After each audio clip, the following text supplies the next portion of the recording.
Good morning, ladies and gentlemen. This is the Hydragons Breath. Bow wow. Welcoming you to a new series of Archons Adventures. Welcome to D&D, ladies and gentlemen. Welcome to the Heart of Darkness. Let's get right into our campaign intro. Welcome to Sidra, a small subcontinent almost 200 miles wide at its widest point. With the people still reeling from the fallout of a fading calamity, Sidra in the current year, 1726 Imperial Calendar, and year 51 Revised Imperial Calendar, is reorganizing itself after a severe arcane catastrophe 51 years in the past. This resulted in the rapid demise of the once wealthy and dominant northern kingdoms of the Sildra Empire. This catastrophe, often just referred to as the Collapse, is a relatively historically disputed event, within the survivors managing to bring wild tales out of the Northlands as they fled its effects. Now, the often termed Anaran's Waste, to the disbelief of what was at the time only a collection of backwater kingdoms and towns that now make up the Westland Alliance, the primary power on the subcontinent. With the confirmation of their tall tales and the failure of resulting efforts to prevent the magical damage, however, this creeping apocalypse continued further south. The entire continent was in jeopardy for almost a full year. Eventually, however, at the modern-day border between the Dim Lands and the Westland Alliance, the wave of magical death that had ravaged the continent, gradually growing slower and weaker as it went, leaving behind a foul, wasting illness, was turned back by a miraculous barrier of arcane force, the source of which is still disputed by historians to this day. Since that date, over 50 years before our story began, the South has gone about reforming society in its new role as the most easily habitable location on the continent. Trade, commerce, industry, and of course agriculture have thrived, and in the 51 years since the collapse, the new collective administration in Cuesta has ensured a great deal of benefit to the four growing kingdoms in the south that now make up the Westland Alliance. They are similar in tenor to a mix between the historical Delian League and the Roman Republican Senate. This continent as a whole may be a shadow of its former glory, but that does not mean it is without present and looming shadows of its own. Several kingdoms and city-states are outside of Westland Alliance lands. These include the Puddles, Cliffport, Izen, and these remain fiercely independent, resisting trade or stopping outright war at times in order to protect their few valuable commodities. Herein lies the problem to the continent. They cannot afford another haymaker punch from nowhere. It requires that eyes and ears be maintained, looking out for the happenings in far-flung lands and in rival cities. The hopes, therefore, is that by creating several groups that can emulate the great heroes of old, the severe and serve the good of the people, the Westland Alliance can prevent another catastrophe from taking place. Our four party members are such ears and eyes. They are members of a group referred to as Chaucers. Chaucers are essentially the ersatz version of the ancient heroes party, very much like modern adventurers in Faerun, to which this campaign is adjacent. They represent the ideal of long-dead heroes of Sidra to serve as representatives of Cuesta, the capital, and by extension to serve the good of the land. So with that intro out of the way, this is a Faerun-adjacent subcontinent, again about 200 miles wide at its widest, from Sildra Fortress in the north to Cliffport in the south. The land has suffered a recent catastrophe, and this has left its northern regions, especially Anaran's Wastes, completely tainted with deadly magic, preserved only by an arcane miracle that turned back this initial collapse at the line here marked as the barrier. So, before I go into previous campaign details, and before I go too far in this evening's entertainment, allow our players to introduce themselves. If you would kindly, Raptor, let's go. Hello. I will be playing Norbert, the not man, not bear, more of a man-bear thing. He is a third-level wizard with, average stats. We have. Mm, we'll be playing a war magic wizard today with, arcane deflection, tactical wit. Certainly going for a, constitution kind of build. Yeah, he's pretty smelly, and he's a werebear. Probably should have said that first. Uh, Man, bear, pig. An important thing to note indeed. Now, if that's all that you have, Raptor, let's go on to Sparty. Hello, I'm Sparty, and I will be playing Roland Lynch, half-elf celestial warlock, whose god is later to be determined, or to later be revealed, I should say. He grew up in Cuesta, and ever since a fated accident out at sea involving a whirlpool, he has never really been the same. Though being half elf, I feel like his life has always been at least a little bit chaotic. Alrighty, thank you very much. Let's go on to our lovely Crow. Hello, I'm Piper, and I'm gonna be playing Senju Krok, Kenku Circle Spores Druid, with a little pixie by the name of Pecky living in a makeshift mushroom house on his backpack. Wonderful bird. We certainly have had no problems with this creature in the past.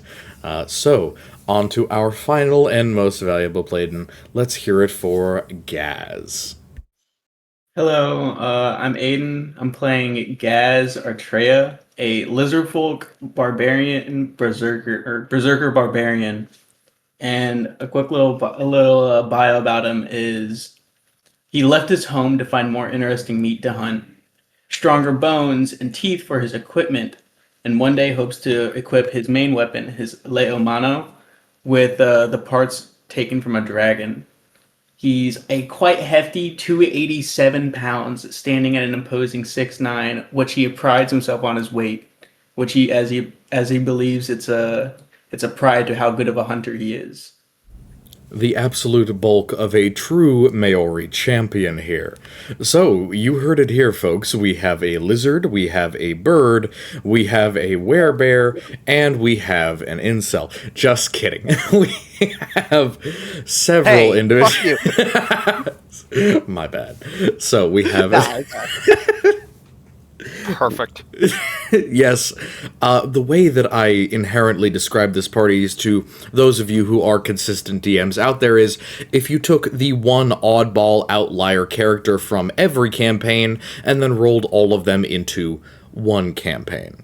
Now, a quick recap of what occurred last session. Our party had succeeded their challenge or their test to become Chaucers. Now, as mentioned in the introduction, Chaucers are the hero equivalent for Sidra, for a subcontinent that has suffered so much damage, and for their original high fantasy heroes to be completely slain. It's been a very difficult task to really develop that same type of industry again. And not wanting as much outside influence, though they do trade and communication with Faerun. Again, this is a Faerun-adjacent continent, though it is about 4 months over the seas to actually get here. They have set up the Chaucers instead. The Wesleyan Alliance, a political and military conglomerate consisting of 4 major cities, Dagor Lad, Longshore, Cuesta, and Foray Port, have organized a senatorial organization that now dictates, decides, and decides upon patrons for these Chaucers. Think of them as a combination between CIA wetwork operator and mercenary for hire. An officer of the Senate and individual senator owns the lease, so to speak, on a Chaucer or on a group of Chaucers in this case, and they are then sent out on private missions with the implied assumption that that noble will be serving the good of the Alliance. Now, this is a relatively new system. There are probably only a few hundred Chaucers in existence, and as a result they have some very impressive legal protections. But apart from that, our party has made some impressive progress.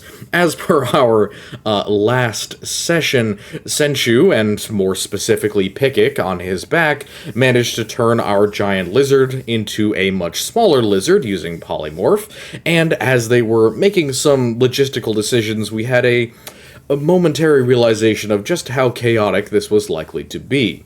Now, our group is abnormal, as these four have ended up becoming one of the few genuine parties, groups of four, to be hired by a single individual. And of course, as they were given this liberty to be grouped together, they had their choice in patrons, and they selected Jace Firnan of Dagorlad. There were three options. Jace was the one they went with. Now, to give a slight background on Lord Jace Firnan of Dagorlad, he is a green dragonborn noble of the city of Dagorlad. Dagorlad is inherently a very intercontinental, very metropolitan city, as it is one of the major port cities that does trade and, of course, transit between Faerun and Sidra.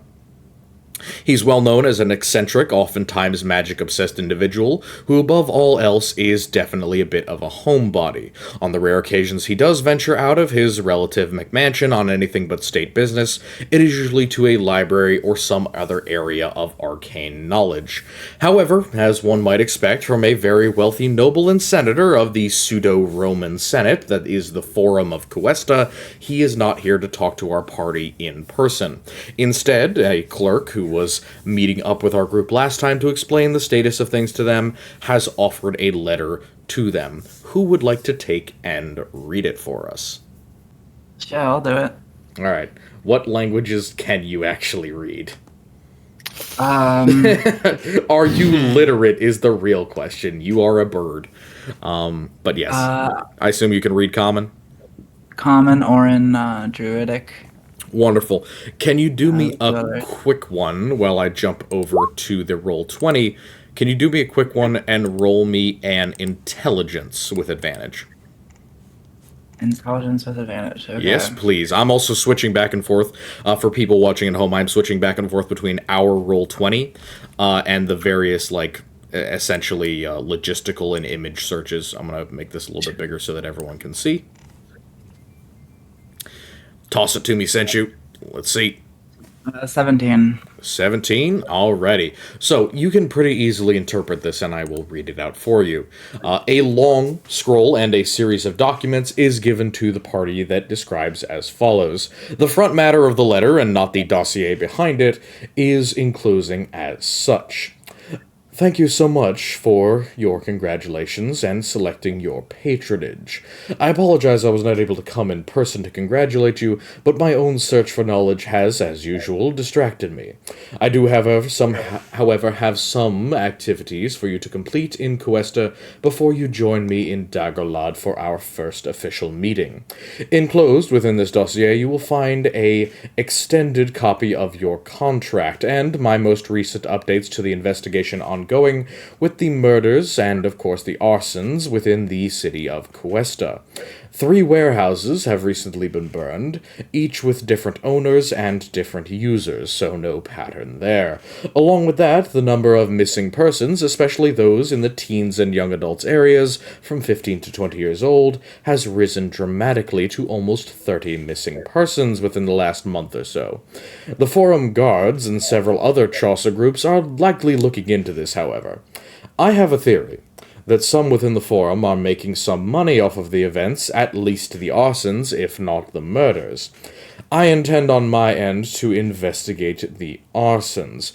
But for now, I would like your first assistance to be dictating or figuring out exactly how or to what means these murders are being put, or these missing persons, if they are not being slain, as a short-term goal.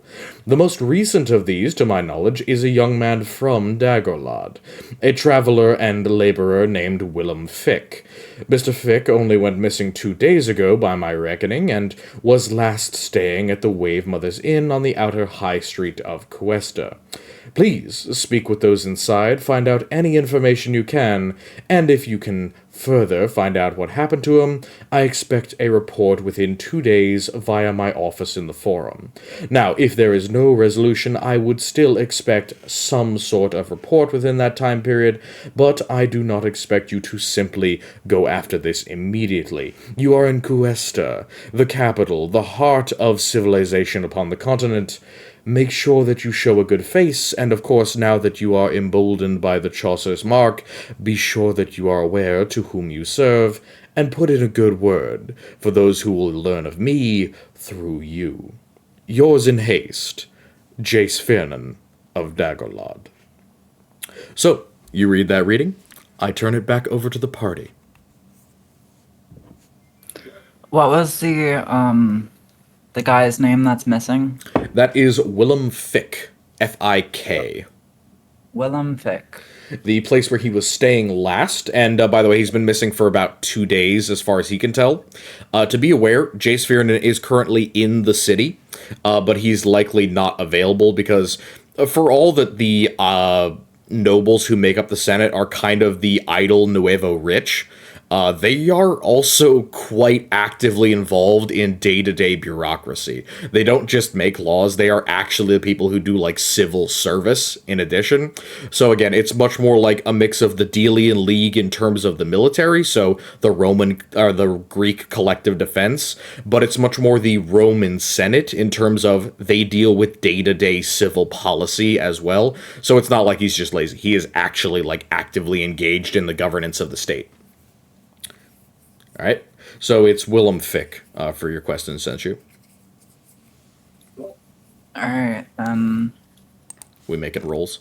No, okay. Let me know if you're doing a roll so I can swap over to the other thing. By the way, let me get a quick map of Cuesta up here. Yes, I know this is a hand-drawn map. I apologize. If anybody needs me to go over it real quick, I would be happy to do so. There are 4 major sections to the capital city. So, go right ahead, folks. Sorry. Oh no, we We're don't gonna have start anything. taking notes. Yeah, it is time for notes, 100%. I didn't make 20 pages of back lore for there to be no notes.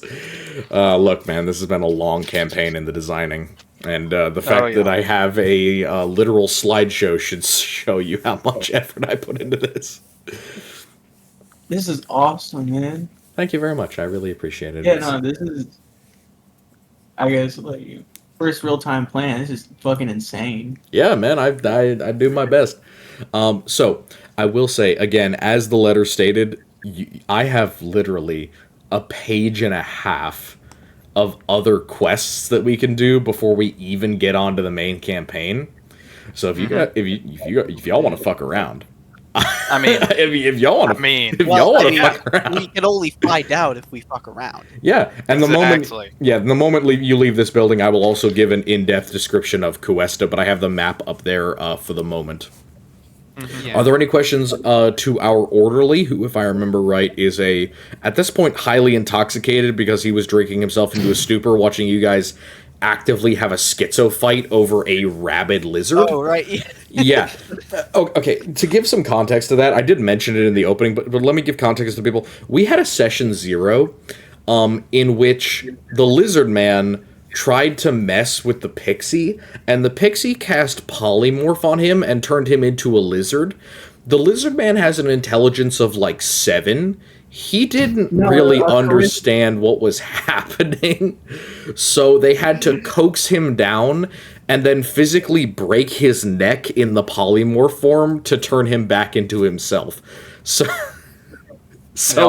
I will allow Gaz to explain more fully exactly what that meant to him, so to speak. But in the meantime, is there any questions?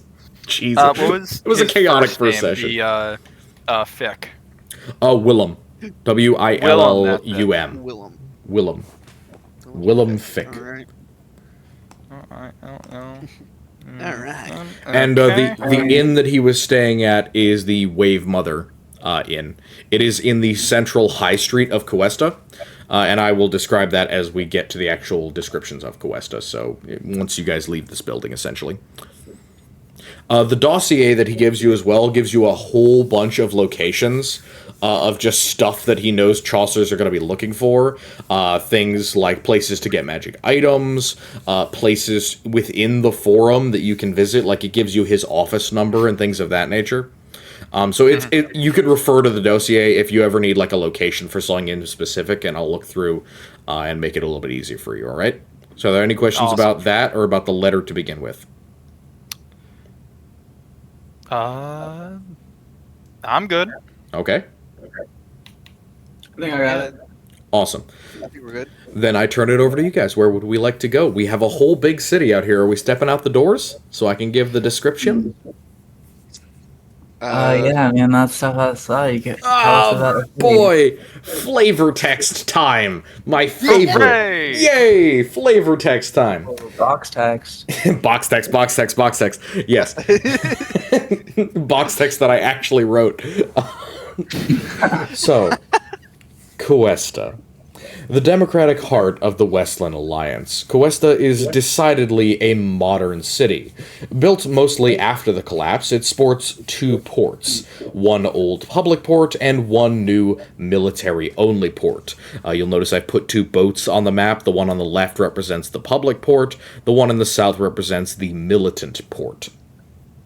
It also includes a central forum for diplomats and representatives that looks like this. It is relatively similar to the Colosseum in terms of like aesthetics, but it is just a little bit more modern, a lot of wood paneling. It's not just like stone and such. On the side of the public port is mainly a coastal district referred to as the Port Commercia or the Docks District, while on the other side are the slums. The slums are kind of the muddier, crappier part of town where cheap and mass housing can be found for individuals who really can't afford to either live in the inn or live in the inner walled district nearby to the forum. The interior city, as a result, is protected by a fortress wall. It encloses the houses and offices of the representatives, along with many more higher-class businesses. These representatives are chosen in different manners from all of the three cities to engage within the Westland Alliance, but generally they are all of high status, and as a result warrant the hiring of Chaucers to act as the private eyes, ears, and hands of authority in Cuesta and beyond. So, in specific, we have four major sections to the city. We have the Forum, which is deep in the center. You can see the Central Keep, which is basically a defended coastal castle. You can see the High Street number 1, which is essentially where you guys are now. It is the area where you received your commission in order to become Chaucers. It includes many different offices, buildings, and essentially barracks for troops, along with other areas that Chaucers can essentially live in remotely rent-free, just not forever. And then, of course, the Forum. Beyond that is a wall, and then a continuation to the high street, essentially conjoined along this vein here between the Port Commercia or the Dock District and the Central District.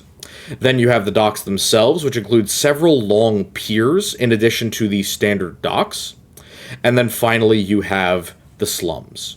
The slums are mostly indicated by the fact that it's a lot more muddy. They're nearer to this section of the Warm Zee, the Warm Sea, that makes them slightly swampy and slightly below ground. Essentially, it's just mud streets instead of cobblestones and brick, and the buildings are a lot less fancy, especially than they are in the Forum. So, where would you guys like to go? There are several things within the dossier that are details, and then he also gives you the information about the Wave Mother Inn. I know that there were a couple of things that people were interested in doing in terms of like minor submissions, but if you guys would like to talk amongst yourselves, make some discussions, and ask for things from me, now is the time. I would love to hear what you want to do. Let's go. All right. So myself personally, Norbert is not. He's a bit on the. Well, no, he's just poor. He doesn't got a lot of money or gold. I'd be down to just go straight to the inn, if you know. Thoughts? Yeah. Actually, hold on. This is a If I low may ask. this is a low gold setting, so not having a ton of Yeah. money, even 10 gold is actually a solid amount of cash. Yeah. I will actually ask our DM here. How much my guy lives in the city? Did we ever discuss where? You would likely be staying within the Port Commercia. There are essentially flop houses and other cheap living accommodations for consistent sailors. They are either free or they are the equivalent of like penny rooms, where you drop down some change for the night, you flop, and then you walk along the beat and the essentially the locks, or not the locks, the shoot, I have it in another thing. The piers in the morning to go find yourself a job. So, very cheap accommodations you know how to find, possibly even cheaper than what the Chaucer's representative would allow you. So, you would live over in the Port Commercia. You would be very, very familiar with that area. And depending on how confident you were in yourself inside the city, I would say that you'd be able to pretty easily find other things as well. So what are you looking? Alright, What are you looking for? Yeah, you would know. I would give you advantage to try and find anything, but there's also stuff in the dossier that will just straight up tell you things if you're looking for something in specific. I'm noting this down just to make sure. Yeah. That, You have intimate knowledge of Cuesta because you grew up here and you lived here Yeah. and worked, especially 32 years he lived here. yeah, in the Port Commercia. You definitely know a solid amount. Yeah. So, I mean, I could always say we could go there. I could probably help everybody find some relatively good house, relatively a bit cheaper than The letter we were given mentioned that there were some warehouses that burned down. I'm assuming those are in the Port Commercia. Yes, they are essentially dockhouse warehouses. Do you want to explore that first? I'd honestly like to check those out first before we go to the inn. Absolutely. So Yeah, I think that's great. Yeah. cool. In terms of direction, that is off to the left here.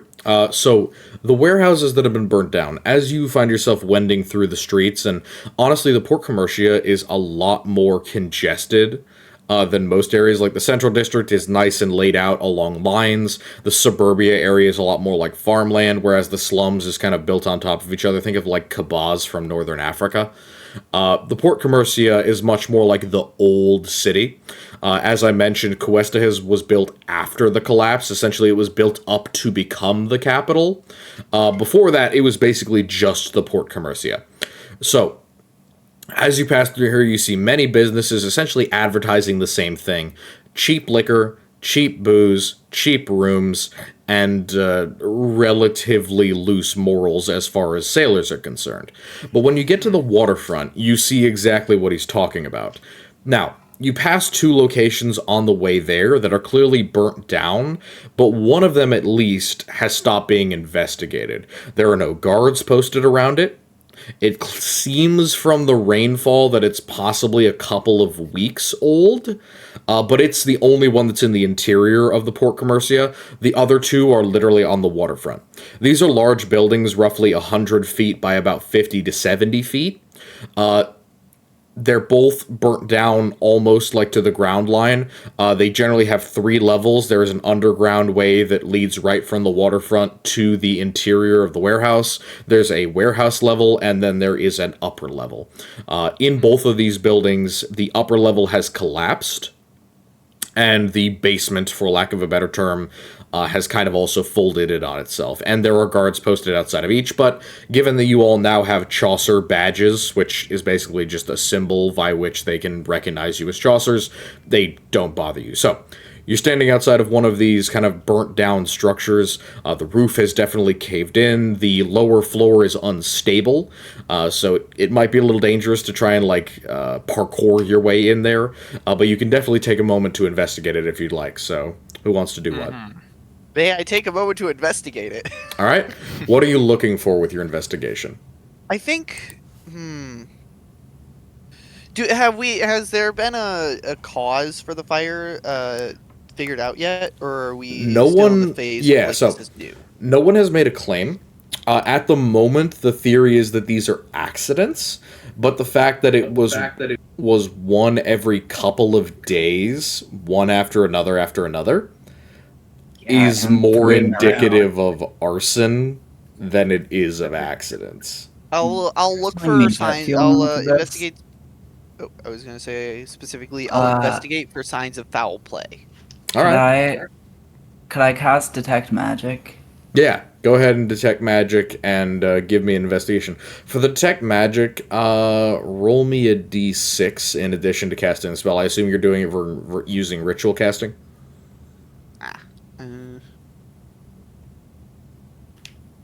Oh yeah, I can do that. Okay. Yeah, it essentially just won't cost you a spell slot. Alright, Eh. so with an 11 perfect. investigation, it's kind of hard. Roland, you are aware of how these warehouses work. You know what their internal structure is, because God knows you've been inside of them at least a dozen or more times. But as far as you can tell, this kind of just looks like a burnt-out building.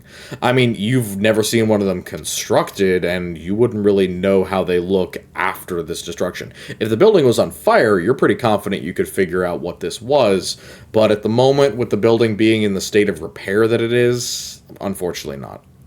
Alright, Senchu, what did you roll for your d6?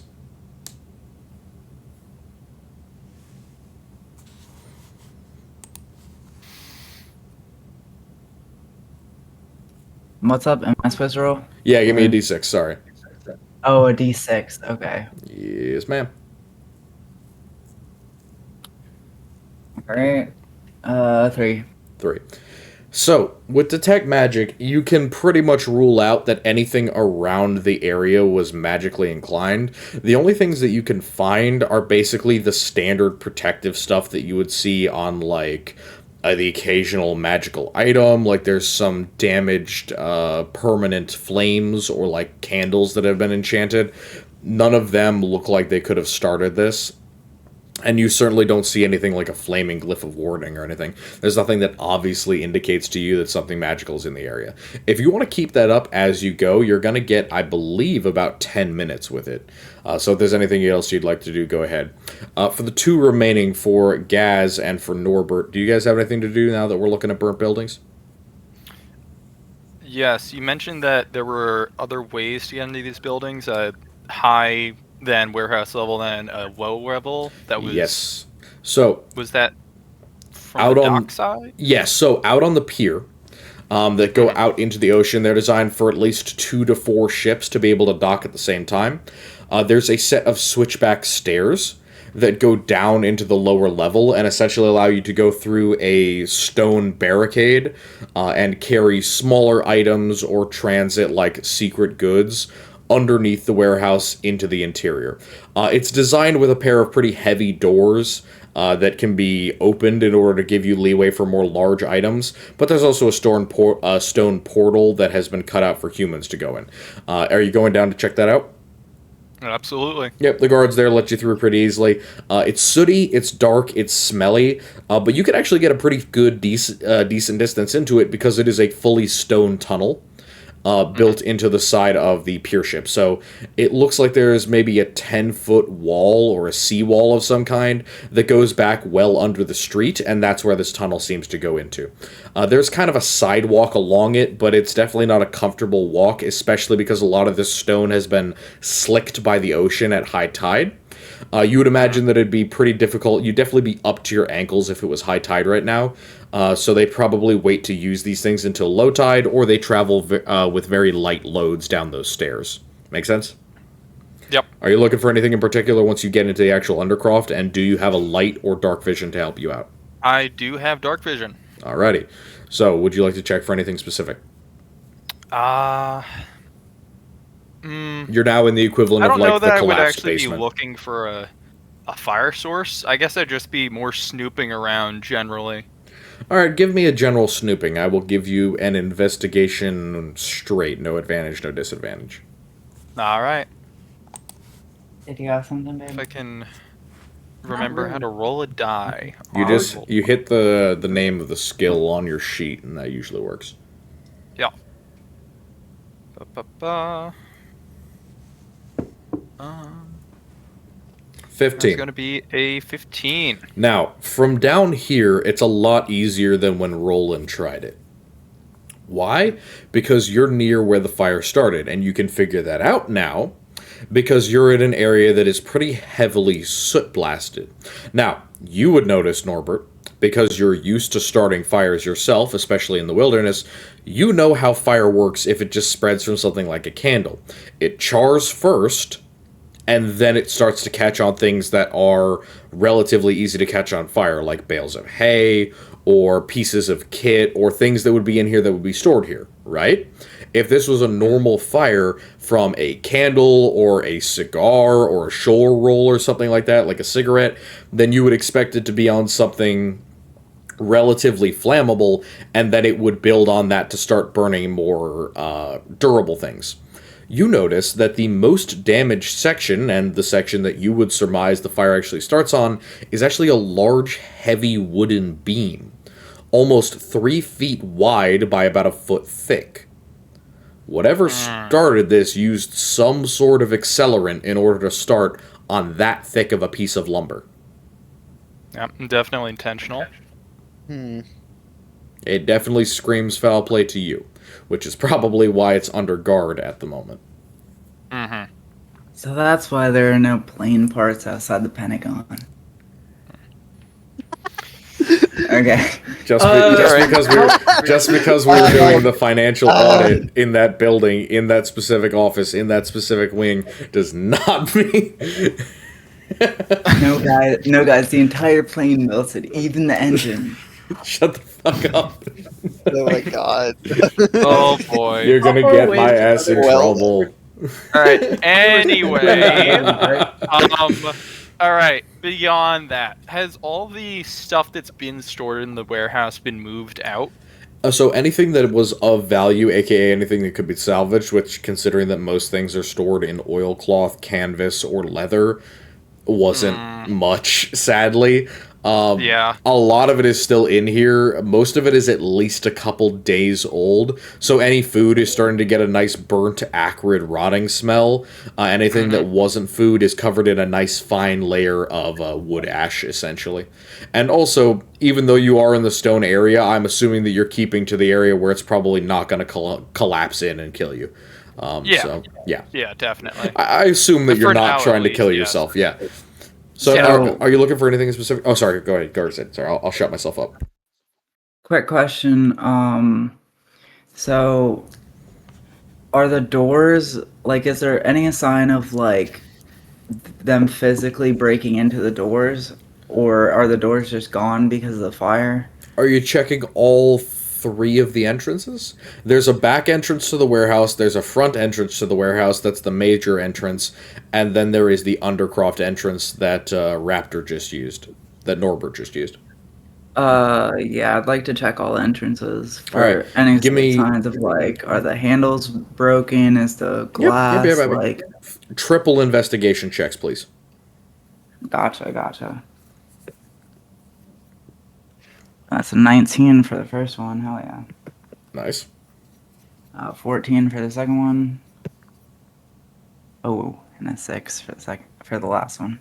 Number 1 and 2, you can guarantee no foul play. For the third one, it's actually kind of hard to see, because as Norbert was going through the door, him turning it and kind of shoving it open also bent the lock a little bit. So you can't tell if that was pre-Norbert going in there or post-Norbert going in there.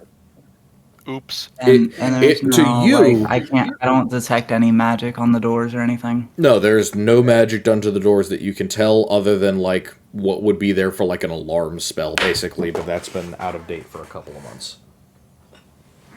Dang, they didn't update the security spells. Typical. Yeah, I mean, it's fucking Pier 7 in Cuesta, so it's expected, yeah. How far away is the other building? Because you said there was 2 that Yes. burned down from each other. So, the Like, two... are they within walking distance? Yes. In comparison, if you look here at the map, the first warehouse that burnt down was an interior one, closer to this group of houses here. But the ones that have burnt down on the coastline, essentially near the piers, are very close together, within walking distance. Okay. Can I go over and just what's the other one look like? Yep.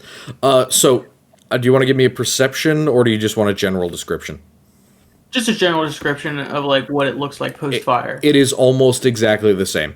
Like you would say that apart from the actual differences in their design and construction, these look almost exactly the same. Down to the guards protecting them. Like, this seems connected for sure. I will also say that there's like active business going on still. Nobody seems to be giving much of a shit about the burnings. Like, hundreds of ships are still in Cuesta's port, and their civilian port is still absolutely booming, especially with trade goods, and these warehouses have just kind of been mothballed for the moment, and the other ones are being stuffed. Quick question. Yes. Are there other warehouses besides these? Yes, there are about 20 total warehouses. Okay. Okay. I mean, we could try and do a stakeout at some point. That's what I But we was need thinking. to Well, let's probably check want the to insert. narrow they it can- down. Yeah, we definitely gotta go to the inn, and it's gonna be hard to stake out 20 different warehouses.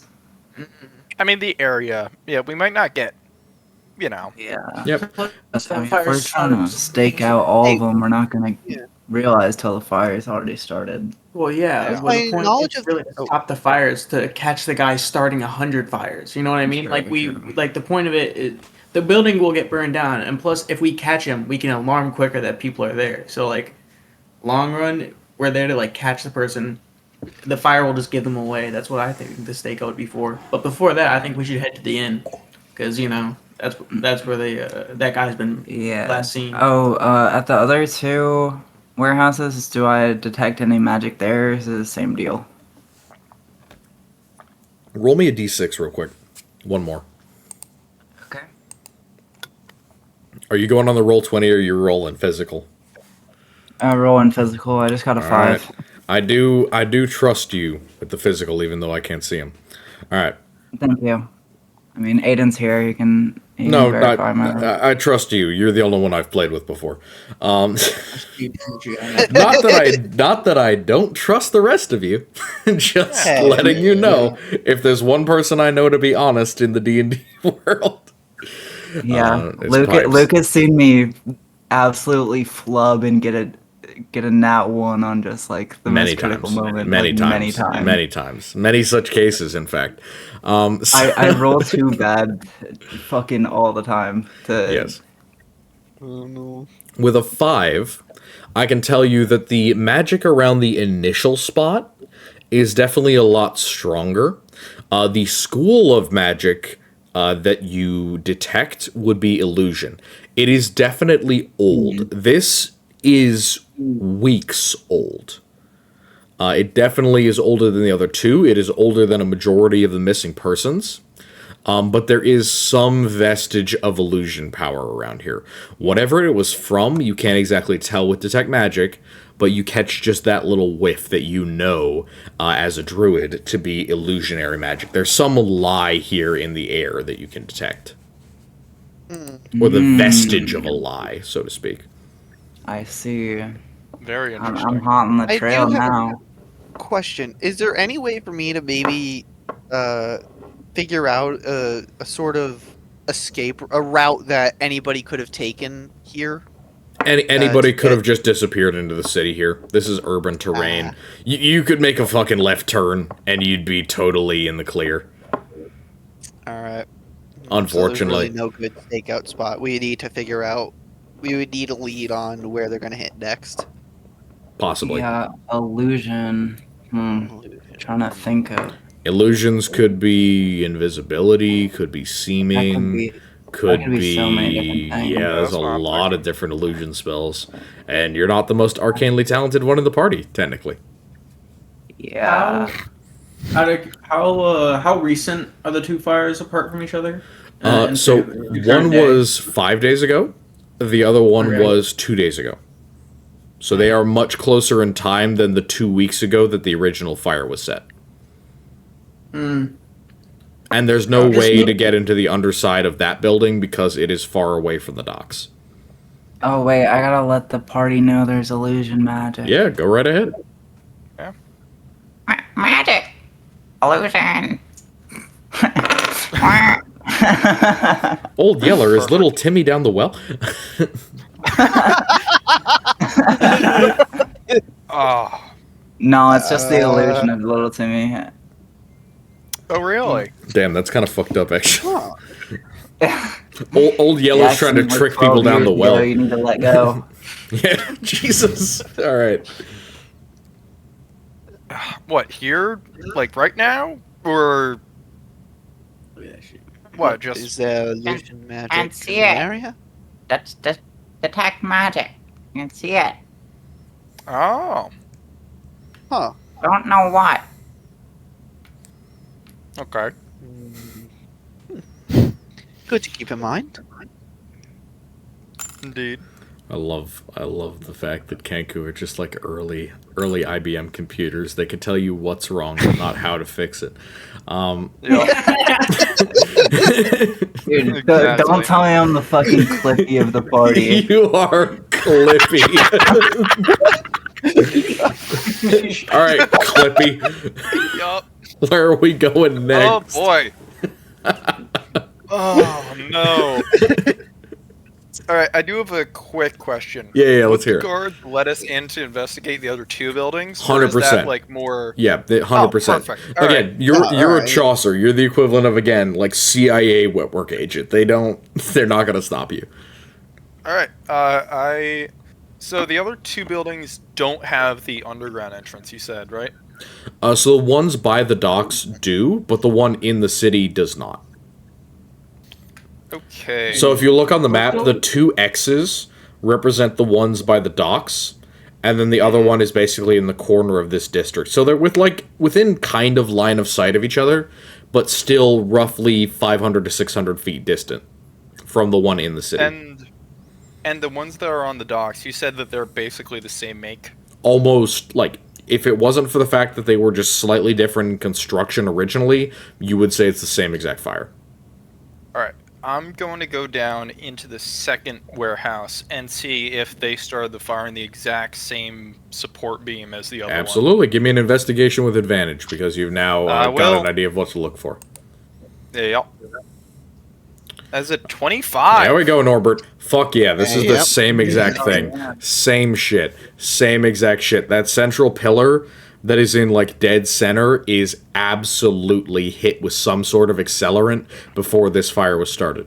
With a 25, you could even make a solid guess that this was not something that like hit and burned. So this was not like a firebolt. It also was definitely not like a torch or a candle or something that was held up there. This was some sort of like alchemical substance.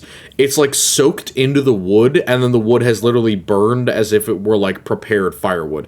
This is wet timber that gets exposed to high humidity very consistently. For it to burn like it has and kind of crumble and crack away, it would need to be at a very high temperature for an extended period of time. So like dousing the thing in gasoline level of accelerant. Gotcha. Something pretty fucking hot was tossed at this thing. All right.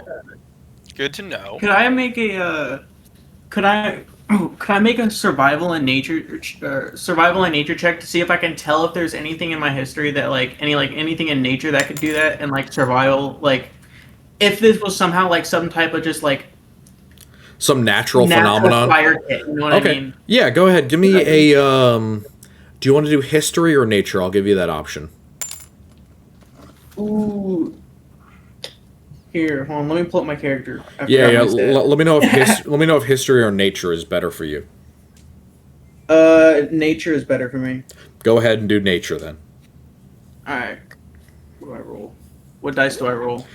So you would just hit the word nature on the roll 20, or you can roll a d20 and add your nature bonus to it. Okay. It's so good to see the new players growing up. I got 15. I love it. So with a 15, you would know for an absolute certainty that there's probably only a couple of creatures that could sustain that amount of fire for that amount of time. A young red dragon is the initial thing that kind of comes to mind. How someone would get a small red dragon into here, you're not exactly sure. But that's the first thing that comes to mind. The second thing that comes to mind is sometimes there are creatures that have access to magic powerful enough to do that consistently. But you don't know of any that could easily be snuck into a city like this. We're talking about stuff like imps or other devils or demons. Cambions could kind of do this. Okay. Maybe a red dragonborn, but again, that would be like difficult to get into the city without being fucking obvious, because Dragonborn are not exactly like friendly, accepted beings, considering that Isin is a city that exists and is relatively adversarial to the Wesleyan Alliance. Yeah. I was going more for like how you can like if you put sap and like deer fat together, you can make what is essentially like fire starting kit. Yes, there is no natural substance that would burn at this temperature for this amount of time this consistently. So you can rule off some like bushcraft shit for this. Okay. This was definitely artificial. Okay. From your understanding of what artificial is. I just know it's not nature. You know? Yeah, you would know it's not natural 100%. Okay, cool. But it's not magical either, so it was definitely like some kind of oil or something, maybe something like that. Yeah, with those two things confirmed, you're willing to bet it's an alchemical source of some kind. Yeah. Okay. I mean, first that is actually very helpful to know. Yeah, that narrows it down pretty significantly, actually. Yeah. To anybody who's an alchemist or has enough money, you know, to buy alchemy supplies. And has enough money to care about what's happening in this warehouse too. Yeah, there's plenty of stuff to be gotten out of a burnt warehouse. Actually, could I figure out what went through these warehouses? Pause while we do that. We're just going to take our first 5-minute break. All right? All right. I'll be right back. So, even though the fire wasn't started with magic, who or what started it probably. Look, all I know is we didn't start the fire. Magic. Alrighty, I have returned. Let us continue. What do you have for me now? All right. I was asking, is there any way I could figure out what sort of cargo was coming and going through these warehouses? Yes, so there are several different ships that essentially leave manifests behind. A majority of the stuff that was coming through here was essentially goods from Isin and Cliffport being brought to Cuesta. So this is mostly imports. Now, Cuesta and more broadly the Wesleyan Alliance has the trade differential on almost all of its neighbors in terms of goods and in terms of valuable property. So the Dimlands and the area where Isin is, which is like the northern coast, the northern section of the Dimlands, is not really good for like agriculture. Because of the collapse, there was significant damage to the actual ecology, literally killing off things like microbes in the soil and grass and trees and things like that have only really started to come back. So their agriculture is fairly shit, which means that a majority of the stuff that Wesleyan produces is food for export. But what they import is a whole bunch of stuff, mostly, like worked luxury items or weaponry. Wesleyan, the entire alliance itself, doesn't tend to produce a ton of personal weapons because they don't maintain a very large army.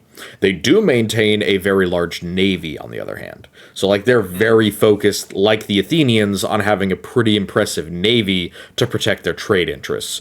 So most of the stuff that was coming in through here was imports, and a majority of it was luxury goods from Cliffport or from Isin. Luke. Can I go back to where the illusion magic is? Absolutely. Pecky, can you dispel the magic? Please. The tiny little pixie, 6 inches high, 4 wings, comes out of what is your devil's tooth mushroom that you have on your backpack. For the audience, this is the essential equivalent of a Barbie dream dollhouse made for a pixie. It is 1.5 feet high, designed for a creature that is 6 inches. The pixie floats up around you, Senchu, and just kind of looks at you with a look of at least restrained contempt, if not outright concern, looks around and just kind of gestures with her hands and goes, "What the fuck do you want me to do? You can see it. What are you pointing at?" And like your little bird hands are like gesturing in the area because you can't really pinpoint where the illusion is. It's just kind of the residue of illusion magic somewhere. It's like, what the fuck do you want? What do you want? Use your words.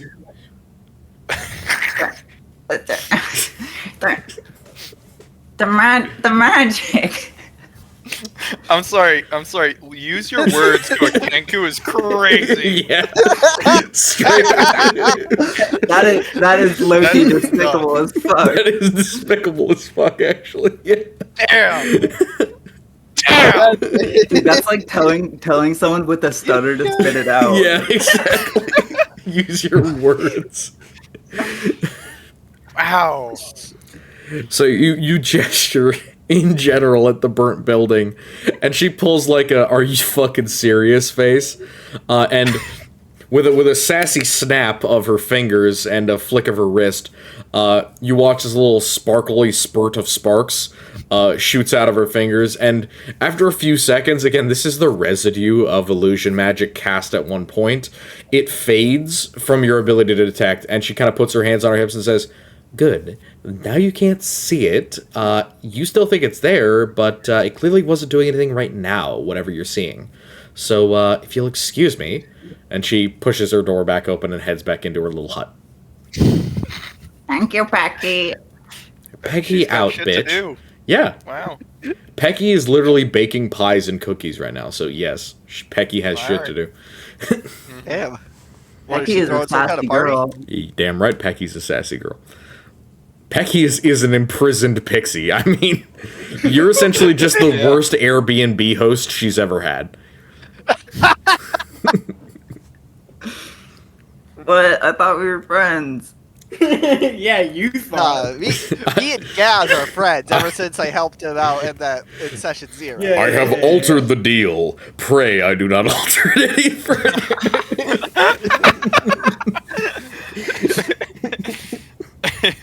Yes, I said that she obeys friendly orders. I did not say that she was friendly. Yeah. Very good distinction right there. Very important distinction. Mhm. Especially because you Yeah. just had her harassed by a giant lizard man during our session 0. Yeah. And you have yet to apologize or make reparations to your friend. Yeah. Oh no, we are not friends. I know. I'm talking about Senchu. Well, I can't make him apologize. No, but you can I told provide him something to the not to- pixie, much like a goddess who deserves worship. I to be fair, I did tell him not to mess with her. Yeah, you did. That is That correct. is true. Man, I still gotta make it up to her. Probably yes. Women. Women. I think so. Yeah, women. What can I tell you? Even worse, fey women. Oh, burn Oh, the Fae. Jesus. burn, Can't even burn, escape in D&D. burn the Fey. Burn the Feywild down. You know there's been burn some happens. attempt to like enter the Feywild and just cleanse it. Yeah. So, apart from elves kidnapping children, what would you guys like to do now? We got Jeffrey Epstein in D&D. Oh shit. Jesus Christ. Yeah, that's what this whole campaign is about, finding the file. Fuck off. No, it is not. No, we're staying on the I am mainland. We're not joking, going to the though. island, alright? We stay on this continent. Unironically, We'll be you might have to go to the island at some point. Shit! God damn it. Oh, Please no. tell me we're at least going to be burning it. No, We'll Gaz burn is it. only 16, please. Oh my god. All right, so in fucking character, Jesus Christ. Oh What my would we God. like to do now? We've done some good investigations of the fires that Jace already said he was looking into. So what next? Again, you guys are straight up free to explore Cuesta itself. I have my set of missions right here. That include Jace Swizzle's fighting pit, by the way. Just a little member berry for those of you who forgot from last week. I have Jace Yes, Swizzle's sir. fighting Yes, pit here. sir. I also have several other locations on here. If you'd like me to list them off for you right now, I'd be happy to do so.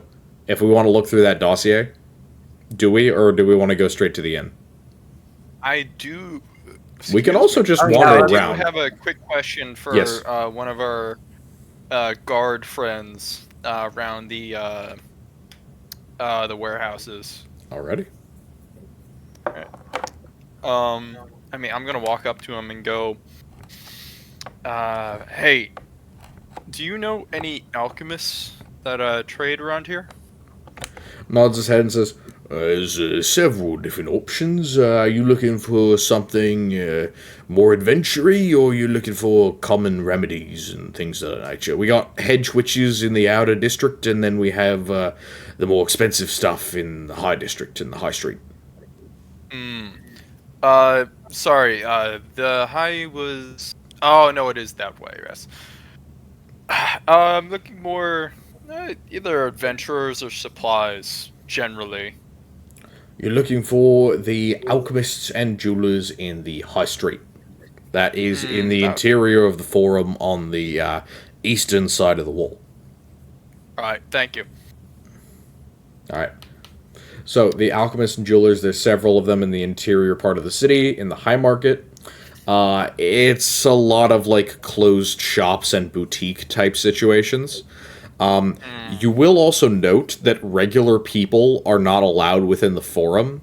You need to either have business there, or you need to be like a representative of the government of some kind. So either bureaucrats, people with business in the forum, or soldiers or chaucers, for the most part, are allowed within the walls. Everyone else is so we're good. outside. So Yeah. we can go in there. Yeah, no, you're absolutely cool. Like, you're allowed in and out again. You're chaucers. You straight up have the same rights, to a degree, as like a senator would. You are Awesome. the equivalent of a Roman equite. Congratulations. Woohoo! Woo! Alright, I do want to make a stop in there at some point. I guess just snoop around, really. Yeah, for sure. If you'd like me to describe the interior for him, I'd be happy to. Does anybody else have any ideas on what they want to do? No, I mean, I think going to the forum is a pretty good idea, and then hitting the tavern, seeing what we can find out there. But exploring, figuring stuff out, finding leads is what we want. What we want to be doing right now. So, I'm gonna follow you with the forum, exploring the forum idea. What kind of things should I give Pecky to raise my friendship level? What do you believe a small pixie would like? A small knife block? Especially a pixie that likes to make pastries. And she Give her likes to cooking bake. ingredients. But like, doesn't she make it out of the mushroom juice? She makes the actual sweetness and the filling out of the mushroom juice. The rest of it, such as flour, sugar, wood fire, coal, all that stuff, she needs for external use. Generally, she gathers that shit from the things that you have on you while you sleep, but providing it to her free of charge would probably be a better option. Okay. Can I go? I want to go buy some like cooking stuff. Yeah, so I'm gonna read down the options for you. There are 3 markets in Cuesta. There's the High Market, which is part of the interior Forum High Street. There is the Slum Market, and there is the Coastal Market, which you've already passed going through the Port Commercia. Each of them have different offers. They're usually a combination of things. So the Port Commercia is a mix of like fresh produce, and then also trade goods. The high streets, both of them, because it's a conjoined high street, one of them goes from this inn in central northern Cuesta to the wall, and the other one goes along the outer stretch of buildings, kind of parallel to the wall, from the forum to this gate here in the central, the eastward gate. That one is the most bougie. Almost none of the shops are open. In terms of like having open stalls or having merchandise on the street, it's almost entirely internal. So if you go to like the high street of a city or like a nice bougie retail area, that's the equivalent of what's in the high street in the forum. Then, of course, the slum market is literally just like an open bazaar, and the Port Commercia is more like a fishmonger's market. Within the conjoined high streets, there are several alchemists and jewelers, which are notable parts of the city market because they are kind of the most populated. They have a lot of the standard adventuring stuff that you'd be looking for, especially within the forum itself. And then there are a couple of less reputable sellers, which if you're looking for something a little more sketchy, there are some within the forum and there are some without. So are you looking for more general trade stuff, or are you looking for more like niche businesses? I'm looking for any type of like open air meat market. That's what I'm looking for. Gotcha. Your nose are probably going to draw you towards the slums, but you would definitely notice in the Port Commercia there is a riotous trade in exotic fish being done. Now, the Warm Sea is well known for its fishing. In fact, it is arguably what feeds a majority of Cuesta's population, more so than its limited suburbs. That is not true of every city in the Western Alliance, but definitely for Cuesta, it was a fishing town, it remains a fishing town. And a lot of the food that you're going to eat and a lot of the things that you're going to see are related to the ocean in some way. The Port Commercia draws your nose pretty dramatically because as someone from the puddles, you haven't really experienced open sea fishing in your entire life. So you're looking at a fish that weighs 10 to 15 times as much as any of the little perch or mackerel or trout that you've ever managed to land in the marshes of the puddles. Hey, DM, I'm gonna follow Gaz. Okay, Gaz I is was actually following. gonna say I was gonna take you with me. I was actually gonna say I'm taking you guys with me because I need someone to. I know I'm not good at speaking common, so I'm taking your ass with me. So I'm gonna follow them as well, because it might be like someone selling like food stuff around, like All right, fish adventure baking time. supplies. Yep. I guess, Norbert follows so as not to be left behind, I guess. Yeah, Alright. we should definitely go to the forum, but then also Gaz doing this, I'm just like, yeah, we're I following love this guy. nothing more than the lemming daisy chain. Let's go. All right. Like, hey, no, Fish. I'm not trying. I'm trying to keep this motherfucker in line. You may not guys know are it. free to split the party. I will not stop you. So let's start off with Gaz. Gaz, your nose is tuned to what frequency as far as like delicacies are concerned? What is Gaz looking for in a fish today? I feel like I would honestly just be looking for the largest one. How much money do I currently have on me? So generally, what's your background? Oh, I'm fucking straight out the swamps. Like I can't. No, I guess mean would- your character background. Like you picked a background with your character creation. I don't think I have any money then, because the background. I of think my you made a character- custom. I think did, you made a like- custom one. I did I pretty much just renamed a little custom one. It was just hunter gatherer because I just never imagined like I never had any point in money. 'Cause, You were you know what I doing mean? the Like, whole. have any? Yes, you were doing the whole thing where you made a custom background. I kind of forgot about that. I remember we talked about it. All right. Yeah, sure. You have no fucking money, but you are essentially you're a size queen. You're looking for the biggest Absolutely. fish that you can find. Okay, good deal. Roll me a d6. All right, let me find it. You can roll it with pipes or you can roll it in the roll 20. I don't really care. Found it. All right. Old habits with the D6. Oh, shit, there. Look, man, d6s are good for luck. No, they are. They are. What did you get? Can I? He got a Awesome. 6. You got a 6? Okay. Gaz, you don't necessarily smell a smell that reminds you of big creatures. You see something. On the very end of the dock, seemingly isolated from most of the other ships, is a large, black, iron and ebony coated vessel. This is clearly a high seas ship, one that is unlike many of the other flat-bottomed and semi-schooner-like designs in Cuesta.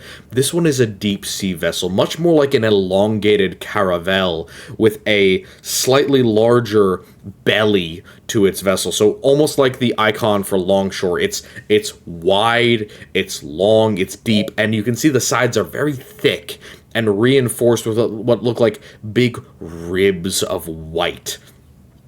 This draws your eye because they are cutting something off of the deck and dropping it down to the sand far away from all the other ships. They don't seem to be unloading cargo, they seem to be unloading massive ribbon-like slabs of meat that you can't identify what this is.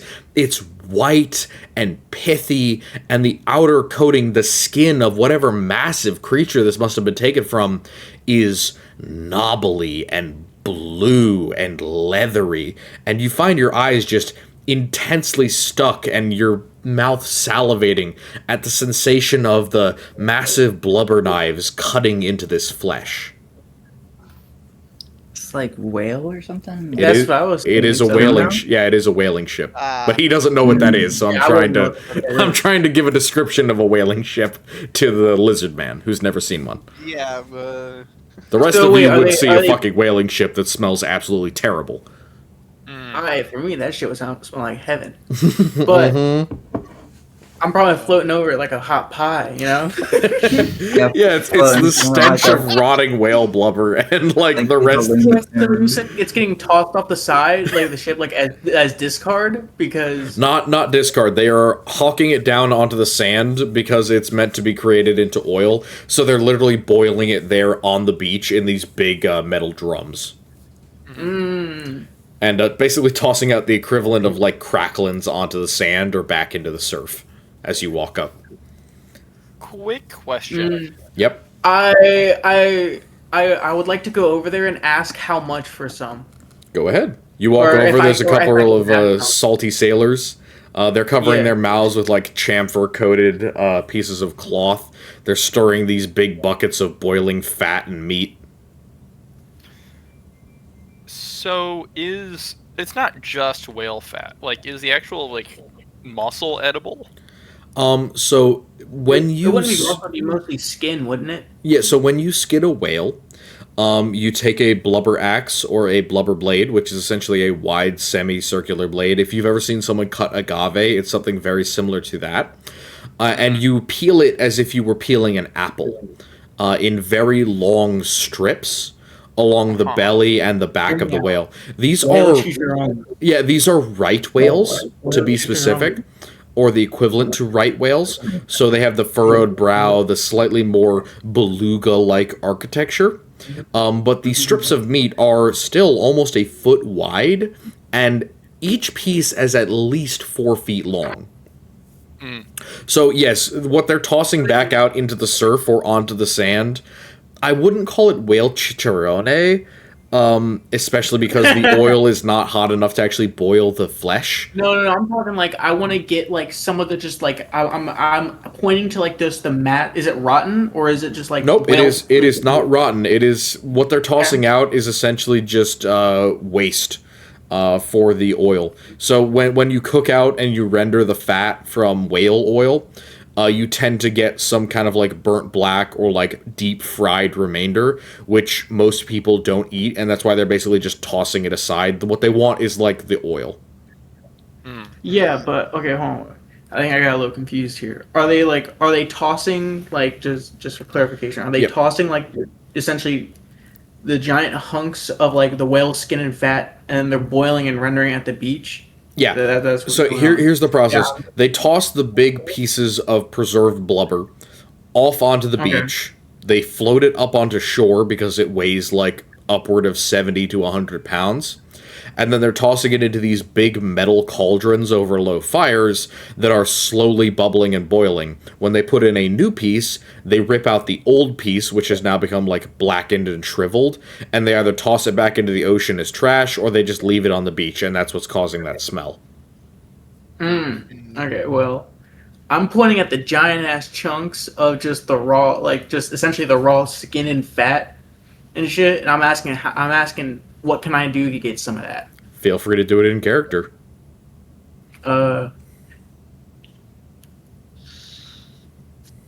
I would like to know. I'm still like right next. I'm still following. Yeah, it this smells guy, just fucking kind of- terrible. with them as It, well. it smells Yeah, at this point, bad, like really Roland bad. has kind of. He knows what's going on. He knows like kind of like whaling stuff. He's not necessarily a whaler, but he's seen these guys probably, or at least knows of them, and he kind of just follows suit with how they're kind of all dressed and grabbing a kind of a rag and tying it around his face, so he doesn't have to worry about the fucking fumes and the smell Yeah. as much. Gaz, go ahead and ask. How much? What? How much trade? Simple trade. One of the sailors, yeah, one of the sailors looks over at the large lizard creature, pointing and gesticulating at the large barrel of boiling oil, and assumes. No, not the oil. Raw fucking. The chunks, yeah, the no. raw chunks that are on I the know. beach. He misinterprets it because he has no idea why the fuck you would want raw whale meat. He assumes that you're talking about the oil, and he says, "Processing fee's gonna take a minute, but if you want it fresh, do you have a container?" And he like looks you up and down like, "What the fuck are you gonna hold boiling oil in?" I'm gonna say, hold on. Do you mind if Roland steps in here for a minute? It helps out. Absolutely not. Go ahead. All right. So Roland steps in. And it's like, sorry about my friend here. I think he's a bit confused. He wants one of. I think he wants one of the raw pieces. Don't ask. I'm not gonna. How much for it? He like blinks in a bit of abject confusion. Give me a persuasion. I want to see if he Alright. finds this novel enough to actually charge you, or if he wants to fuck you over you being weird. 22. 22? He shrugs and just says, "Bosun, knife." And he pulls out the next big chunk again. It's like 4 feet long. He hawks off what is essentially the size of like a T-bone steak, but in comparison to the rest of the length is literally nothing. And he tosses it to you, Roland. He just says, "Hey, you can have a piece. I mean, is he from around here? This is not really food." Like, he gestures at the fire and goes, He's not. "Okay." Yeah, no. Roland has, dressed as he is. He's like, I don't think he is. But Yeah, you're dressed the same I'd way rather almost, keep yeah. happy. And he's like, Yeah, "Well, I'd rather keep. He's wearing his You've seen how he's dressed. He's wearing his coat. It's kind of colored because of he's a bit of an acolyte, but it still has remnants of that fisherman. yeah, you're sort of look. you're still the fishmonger at heart." He just kind of shrugs and maybe is like a humble chuckle and goes, "Well, if he's going to learn to die, then I suppose he learns to die." And he looks over to the lizard man, kind of pauses the work. A couple more workmen look over and watch as he hands over this essentially steak to Roland. Yeah. Whale steak. Whale steak. I look over to Gaz and I'm like, all right, I think I got you something. How much is this gonna be? Just want to make sure. It'll pay for itself by me watching this. All right, well, he calls over to Gaz like, "Hey, Gaz, I got you something." You can And he just, feel, like, kinda- you can feel in your hands. It is heavy. It is laden with salt water, which is what they keep it in to keep it fresh. It is slimy already as you're touching it, and the smell is pungent. Yeah. All right. All right. Get rid of this, Gaz, and do it. what I think Absolutely you're gonna do with giddy. I am just. I humbly take it. I humbly Oh take boy. this gift bestowed upon me. Oh my god. For really my first real interaction with like outside human society, I just get a free what seems to be a T-bone steak.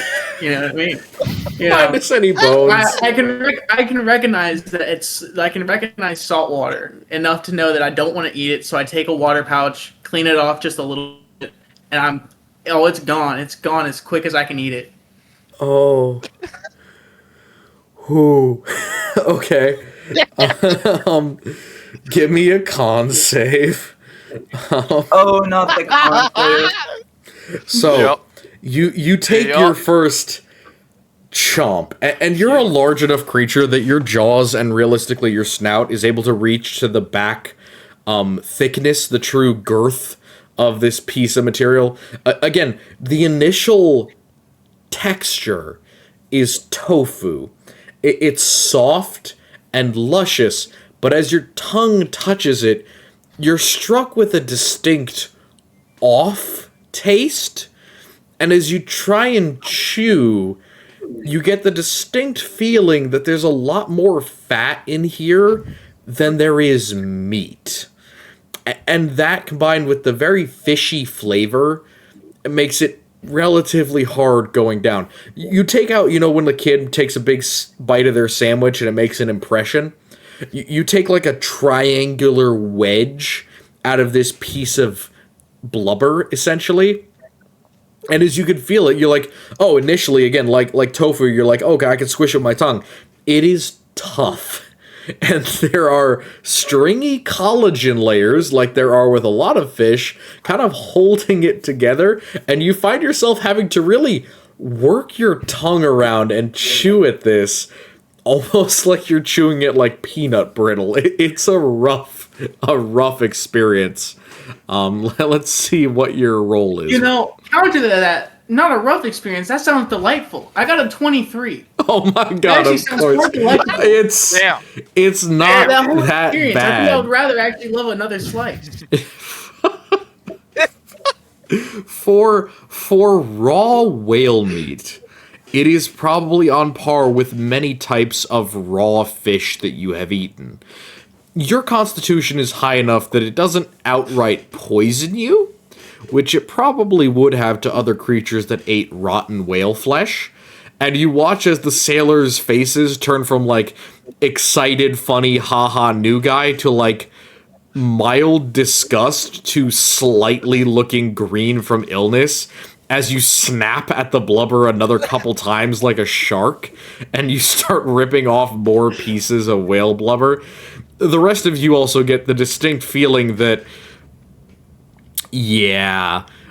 Gaz is gonna start smelling like rotting fish, at least from a certain distance, for a bit until he can clean out his mouth with something, preferably something alcoholic. So we're gonna get you to the tavern real quick and get you something Alright, to maybe clean. we don't bring this guy in the alchemy shops. you smell so fucking Not the nice foul ones that are right now. inside. Dude, I'm not. Yeah. Okay, Oh my Dog. I need a drink.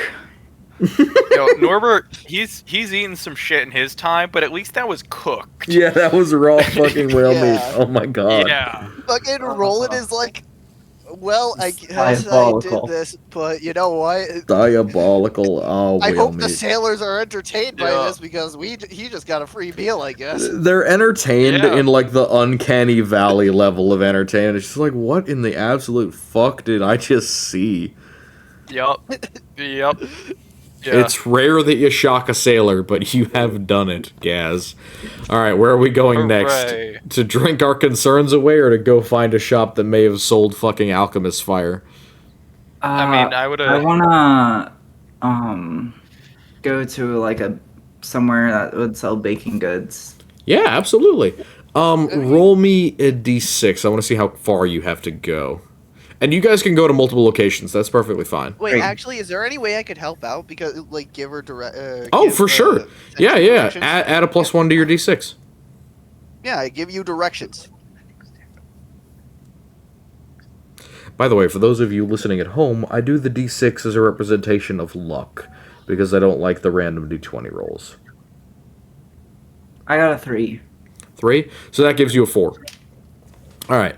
So with a 4, you can find the equivalent of like a general store. There are multiple of these. They usually operate out of like the back rooms of taverns where they buy and sell like generally cooking goods. A red-faced woman in an apron and smock comes to greet you.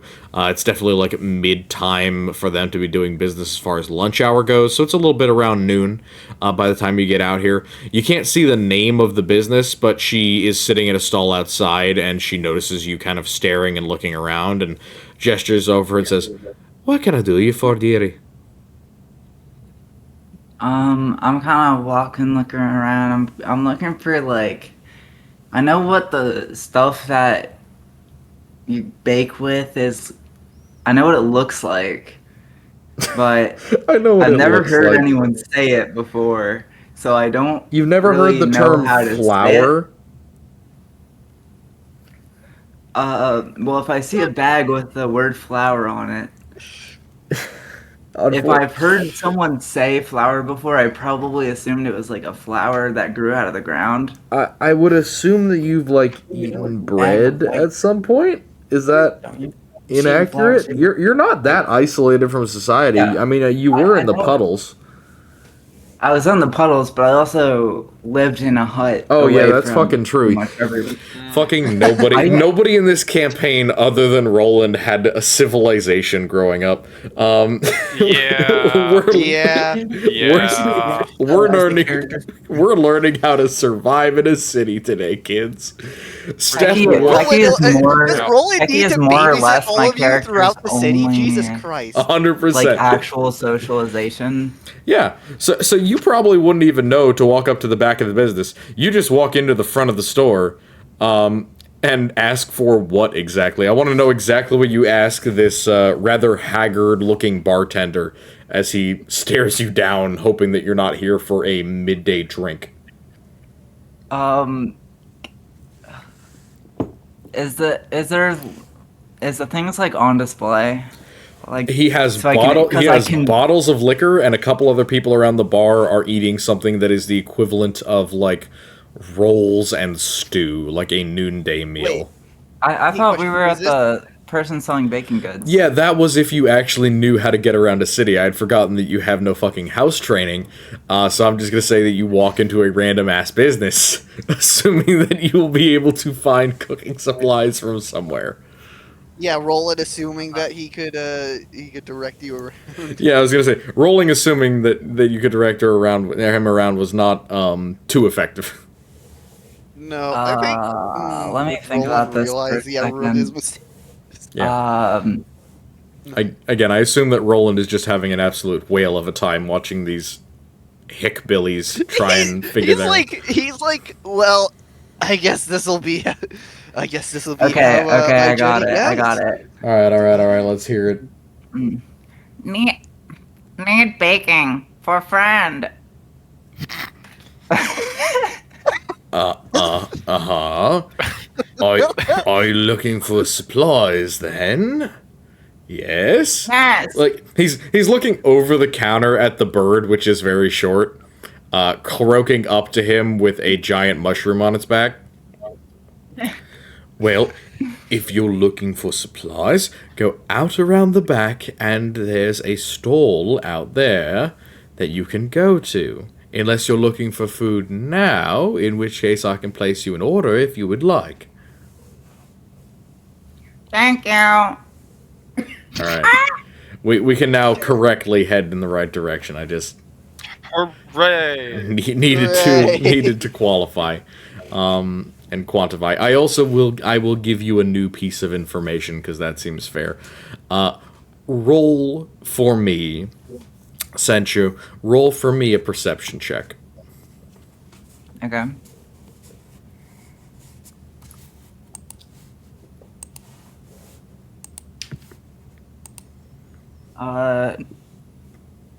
Flaccid 20. Ooh, flaccid 20. Love it. That's what. Yes, that's a new one. That is what we Not call that's a dirty 20 or a non-natural 20. We refer to it as a flaccid 20. Which, yes, All right. does All right, mean then. that a natural 20 we refer to as a hard 20. So, Sure. Yeah, why not? That's how it works. Don't question it. So, I already was far away from questioning it. with a flaccid 20, you are able to find in your brain the few nanograms of molecule that give you the ability to reason, finally figure out these businesses, these places that will take your money in exchange for services, they also need things. And just for a moment in your mind, you're given the true scope of how the economy works for about like 5 seconds before you turn the corner and your bird brain forgets and you continue on with your day, completely forgetting that information. The Lovecraftian ghost of Adam Smith just Yes. entered my consciousness. The spirit of capitalism just embodied you for a split second, and For a then glimpse, I gained a full understanding of Keynesian economics. yes. Yeah, I mean, isn't that basically what a hit of Adderall does? So Yeah, no, that's it. Yep. that's Literally. exactly what it is. So as you How come I around, feel. again, portly, middle-aged woman comes out to the stall and, can I help you, dearie?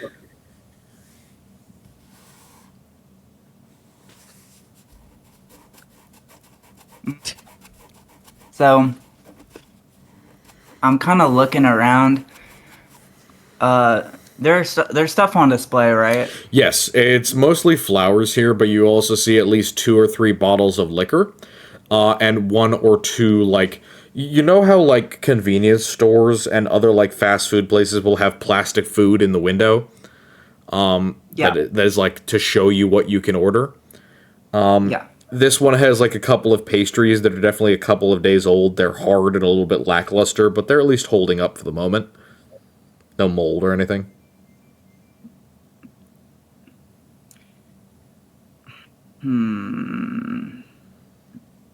How do I Sure. ask for things? Well, I'm just wondering if I should get Pecky like a pastry, or if she would want to cook it herself because she likes cooking. So, like, would she prefer to have the pastry, or would she prefer to have ingredients? You get the idea because you know Pecky pretty well. Pecky is a little bit too small to enjoy human pastries. Considering that Pecky is 6 inches tall, including her wings, a human pastry would outweigh her by about 4 times. And you okay. get the feeling she's probably not able to eat 4 times her body weight in a day. Well, Okay. a week. Or a week, yeah, exactly. Yeah. Look up. Could I? Then I point to the back to like the bags of sugar and flour, and I'm like, small cup for friend, Okay. because I don't know how to say sugar and flour. Yep, exactly. She comes out, and when you say small cup, you're still a little bit surprised by the fact that she pulls out an actual measuring cup and starts tossing it in. She doesn't have bags necessarily. She pretty much grabs like a small, cheap wooden box, puts in like a one-piece divider, and then drops in a cup of sugar and a cup of flour into each. Looks down at the bird and just kind of assumes that you're about to do something heinous because, you know, animal creature. And she puts it on the counter and says, that'll be 7 copper pieces, please. Okay. Really certain of that. I will be right back. A reminder again, food is very cheap. This is a low gold setting. And especially like food ingredients.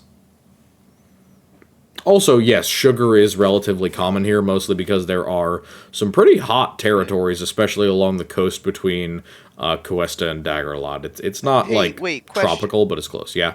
Yeah. What's up? With my background, technically I am officially my background is Acolyte, but with all the other flavor stuff, how much money would I have just right now? Acolyte gives you about 10 gold pieces. I'd say you'd have about 10 gold pieces.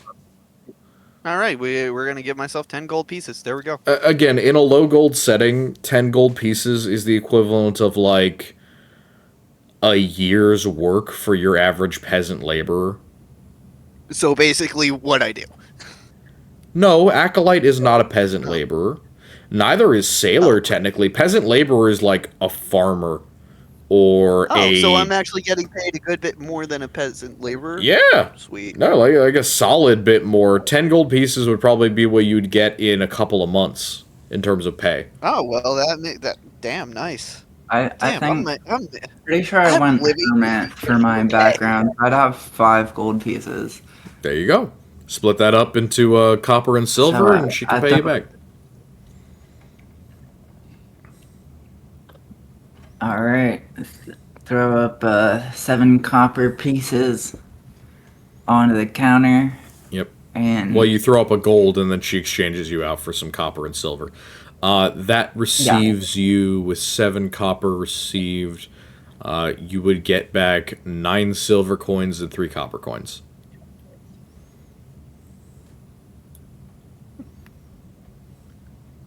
nine silver and 3 copper. 4 3 copper. 3 copper. 7 minus 10 is 3. You're right. You're right. You right? You right. Okay, so I take the little wooden box, and I kind of like shuffle away quickly, just to not be in the way. Okay. And then before forgetting, I turn around and I'm like, "Thank you." She waves a little hand. Still concerned about you, I don't know, trying to do a line of the stuff, but at least she's a little more confident that you're not about to do something as heinous as your friend there, who's still actively chewing on and or smelling like... Oh wait, yeah. I can't even Are we all describe with with? I mean, I Section right now? assume I thought nobody we were- else pointed out an objective, so yeah. Sounds like a free meal. Oh, I should have stepped in. I should have stepped in at some point. I thought we were all kind of. I thought you were just having fun watching. I'm gonna No, if I was sit if I knew, down I like would've on the probably, curb. I probably would have like put out a hand to Senchu and be like, "Do you need help?" No, Senchu's got it. Senchu did that interaction like any first-generation immigrant. I think at this point, he's also just trying to make sure that fucking like Okay, so Gaz I'm- isn't causing too much of a fucking stir as well because he knows that. There are plenty of Okay, people who I'm- smell like fish. True, but do they smell like rotting whale carcass? No. Okay, so I kind of shuffle Exactly. away from the stand, and I sort of like sit on the curb and then take the wooden box of sugar and flour, and I'm like, Pecky, sorry. Sorry, guys. Messed with you. You, and I just kind of like, I got you gift. and I little, just kind of like set little it, face like, comes out right of outside her the house. yeah, a little face comes out of the window and then pops open the top of the box. You watch as Pecky kind of sachets out. Takes like the equivalent of, I don't know if you've ever seen someone like test Coke, but takes a little like spoon, sticks it into the sugar, takes a lick, and goes,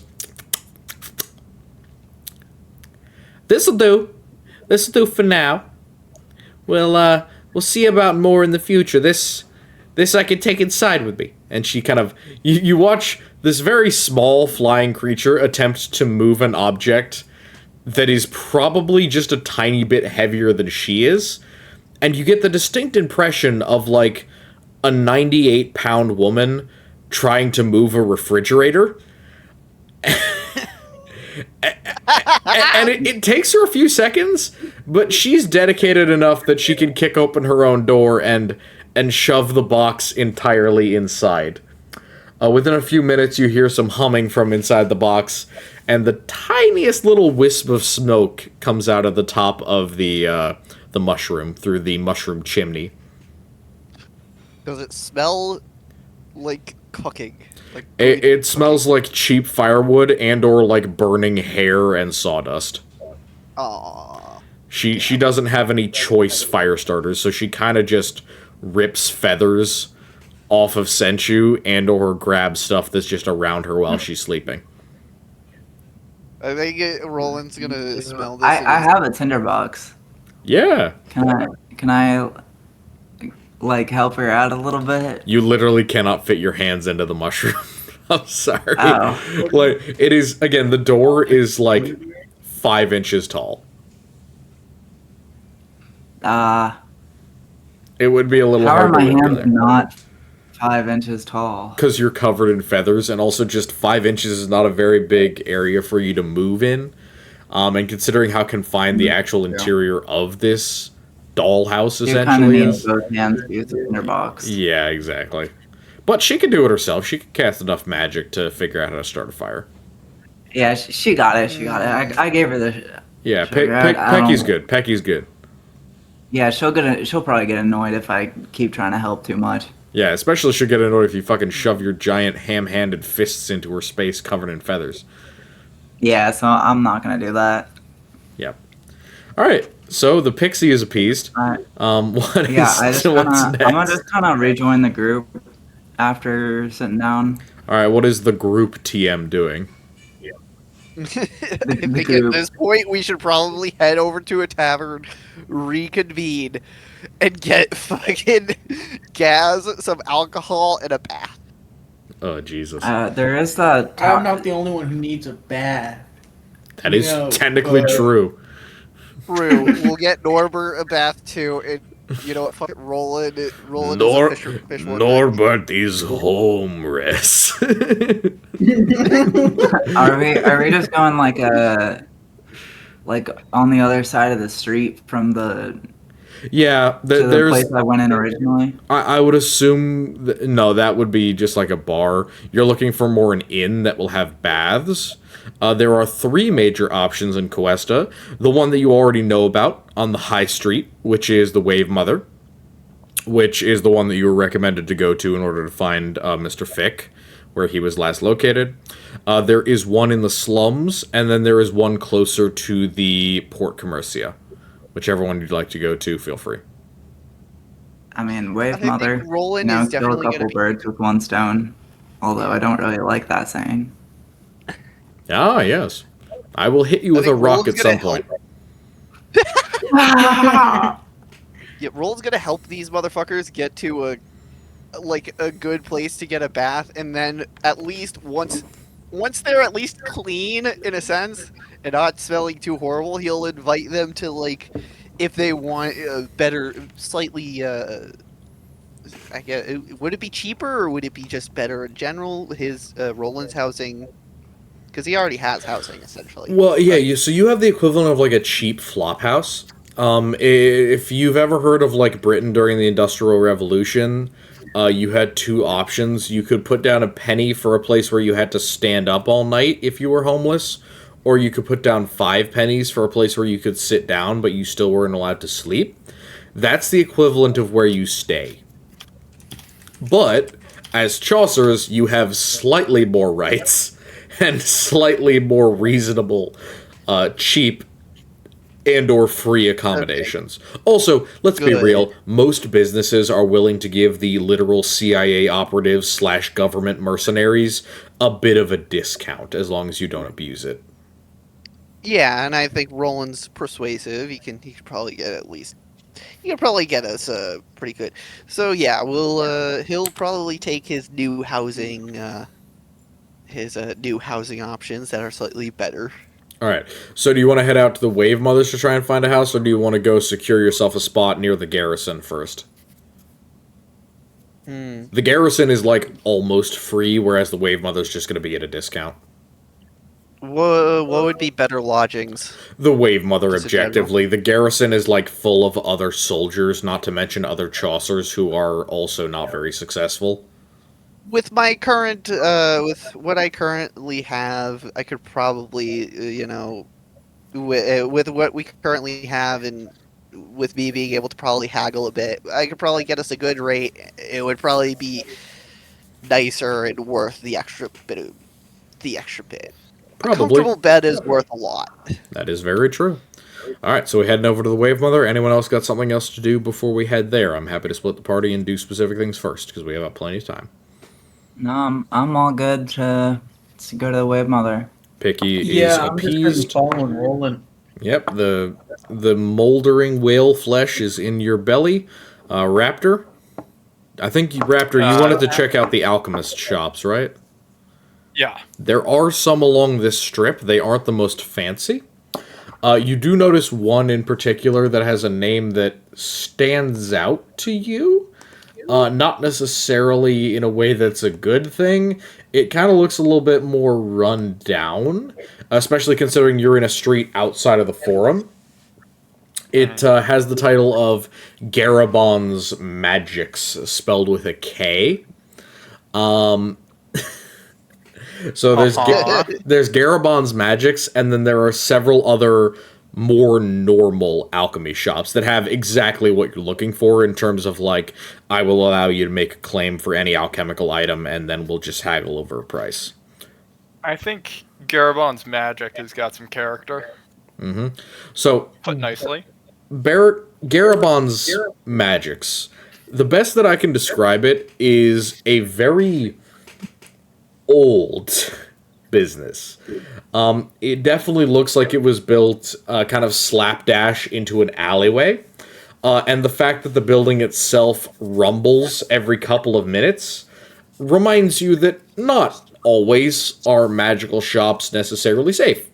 But popping open the door, you notice one quite literally elephant in the room. This place is broken.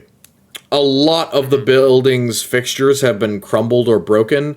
Many of the, places where you're supposed to put candles or lanterns have literally been bent into the wall. A couple of the racks and racks of materials and or just random magic items have been literally crushed and are kind of just sitting in broken piles with the items neatly stacked on top. But that's not the most noticeable thing. The most noticeable thing is the 6.5 foot tall Loxodon. This massive female elephant creature is standing behind a desk using her large padded fingers to try desperately to scrabble at what looks like a mid-century Rubik's Cube. She doesn't really even notice you come in as she's kind of like huffing and snorting over this Rubik's Cube, using her snout as a means to move like the middle piece. Okay, how is this place in business? Like, god damn. Alright.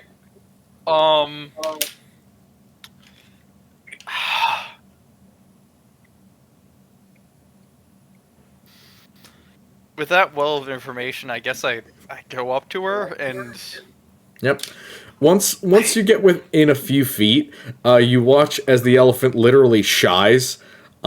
She and you watch one of the largest creatures that you could consider humanoid that you've ever seen in your life jump about 2 feet off the ground and drop with not just the sound of roughly 300 pounds of well-built woman hitting the ground, but also the sound of a literal fucking thunderclap as a tiny jet of flame shoots out of her right hand and hits the ceiling. It starts to smolder and singe, but you watch as she grumbles and sticks her nose into a ready-filled bucket of water, fills it, and then sprays it at the smoldering patch of roof. She looks back at you, finally says, hi, sorry about that. Just a little focused at the moment. Welcome, Garabon's Magics, welcome, how can I help you?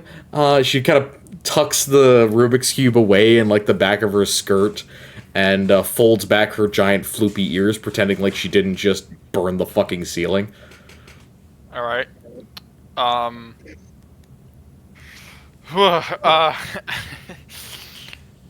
Hello. I'm sort of new in town, I guess. Looking. Wow. You wouldn't happen to have any alchemist fire for sale? Oh, well, I mean, Norbert's plan going into this is fucking turned on its head. He's had no idea what to do now. Yeah. I mean, yeah. we Any do have invitation he could have had God. We do have plenty of things that have fire in the name, and other things that can cause fires. I mean, I technically cause fires, but that's like not. I don't think you can purchase that. So in terms of things that cause fire, she trundles out from behind the desk, and you truly get, for the first time, I don't think you've ever seen a Loxodon before because they're not native to the continent. Absolutely not, You no. you see the sheer mass of this creature. She's fucking huge. She barely fits behind the counter, and you realize that what you thought was her standing height, she was actually sitting on a stool the entire time. She's almost bent double trying to stand up in this building. And she walks over, the pounding feet rumbling the ground, and she picks up 3 objects. She says, this is kind of the best, like, fire things that I remember being described to me. This one here, she points to a large tinderbox. It's about the size of, like, a cookie tin, if your grandma ever had that. It's roughly like a 6-inch... Wait, she's a Loxodon? Yeah, she's a Loxodon. She's a giant Hey, wait, elephant. question. Are Cool. we're split up, right? Or are Yeah, we, yeah, we're split up. You guys are going to the inn. Okay. He's checking this out. It's on the way to the Wave Mother. So all right. yeah, she says this one starts fires really well, and she pops the top open, and as you watch, there's a tiny mechanical piece inside of it that as she clicks it open, it bursts into flame, very much like a automatic lighter from the 1930s, except it's much bigger, very much more like a lantern, and the inner side of the tin is mirrored. So this acts both as a spot lantern and as a fire starter. She says it lasts a really long time. It's resistant to the wind, and she wiggles it and kind of breathes on it with her snout, and it doesn't go out, and she snaps it back shut. There's this one, and she pulls it out. It's a dagger, maybe about 6 inches long, and she pulls out a stopper at the rear. And she says, "You put oil in here, and then there's 2 pieces." And she pulls on the quillions, and you see a little spark come out of it. She says, it lights on fire, and you can use it like that. And then she looks to the last one, which is a bottle of like indeterminate fluid. And she looks at it with her eyes. She picks it up with her trunk and like sniffs at it and goes, "This," and she looks at the bottom, "was labeled fire." She nods and puts it back down on the counter.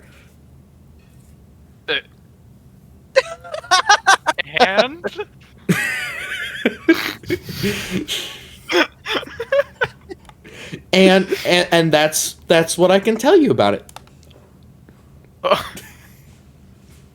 are you an alchemist yourself?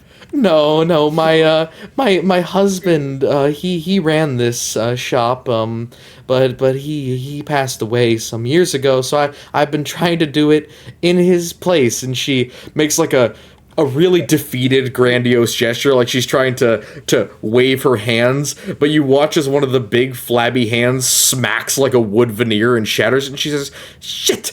And you watch as just a burst of wind comes from that arm, and it shoots a bunch of books off of a shelf, and she starts trundling over to get them like, darn it, darn it, darn it. Wait, wait, am I here? Is the whole party here? Or is Nope, it it just him? is No, just him at we're the moment. split up. All Can right. we Okay, hear never any? mind. Is this like far enough away? The Are we shop far is enough away to- actively rumbling, and I assume that you guys were outside because he went in and probably would have told you, I assume. But remember to do that in character next time. Wait, so Right. don't Loxodons live to be old as fuck? Yes, they do. Like they live for like hundreds of years. So like, Correct. Okay. so like her and her husband likely were around before the collapse. Probably. That relies upon her husband being a Loxodon and her being from Sidra. They are not native. Yeah. Oh. Well, if they have known anything about it just from like word of mouth, like if they were old enough, they You could would've- ask. You could ask. They might know as much as you do. They might know less especially if they're transplants from elsewhere in Faerun. I'm not there, so I can't ask. Yeah, no, that's just You could come in at this point because there has I been could- some bangs Yeah. and smacks and Hold also on. the loud thumping of this creature's feet. Would I know of this place again, being a local? Or do I have any Absolutely not. knowledge? This is a fucking hole in the wall, and it's arcane, which you really don't have any interest in. Are you? Well, you're a Okay, you're a can I- sorcerer or a warlock? I'm a warlock. Warlocks would have no interest in a place that sells like miscellaneous magical goods. Because you're not a wizard or a sorcerer, so you're not interested in arcane magic. Your magic comes from a source, and that source has basically provided you with everything you need. You get what I mean? Good point. Good point. Also, if you were going to go to a place that had like a good name, it would not be fucking Garbadon's magics. Yeah. I was just wondering if he had like any knowledge, just because he's a local. But I guess this is a hole. You know that like this district sells this kind of shit, but you've never gone to this little hole in the wall. Okay. Yeah, I'll just say, you know what, just sit down. You don't have to show me. Just like, ugh. That's cool. All right. By chance, has anybody else come around here asking the same thing, or? I think Roland's gonna, again, just because he wants to keep a check on everything, and probably is like, you've been taking a little bit, and he heard a few rumbles. He trusted you for a moment, but he wanted to get Senshu and Gaz situated. To be entirely fair, the shop was rumbling before. Yeah, the Okay, shop guys, was rumbling wait. before. It was. He trusted you for the time, but he just wanted to get everybody else situated before he had to. Guys, I gotta clear something Bro, up like- real quick. What's up? So, Senshu. Senju, it's Senju, like Senshu. Oh, Chinese. Senju. like not like shoe, like there's like a It's like a Z. yes. Okay. All right, Gotcha. I'll make sure to keep Thank that you, in mind. thank you, I'll thank you, try and Senju. make sure- Senju. He Yeah. wants to get Gaz and Senju properly situated. Probably get like a room and get at least the basics sorted out before they Yeah. start discussing. So if nobody else is and he going wants in, to go in if- and check out it. you're going to do that first, so I'm going to have you come into Garbadon's magics when he's leaving. So first off, let's start with Raptor.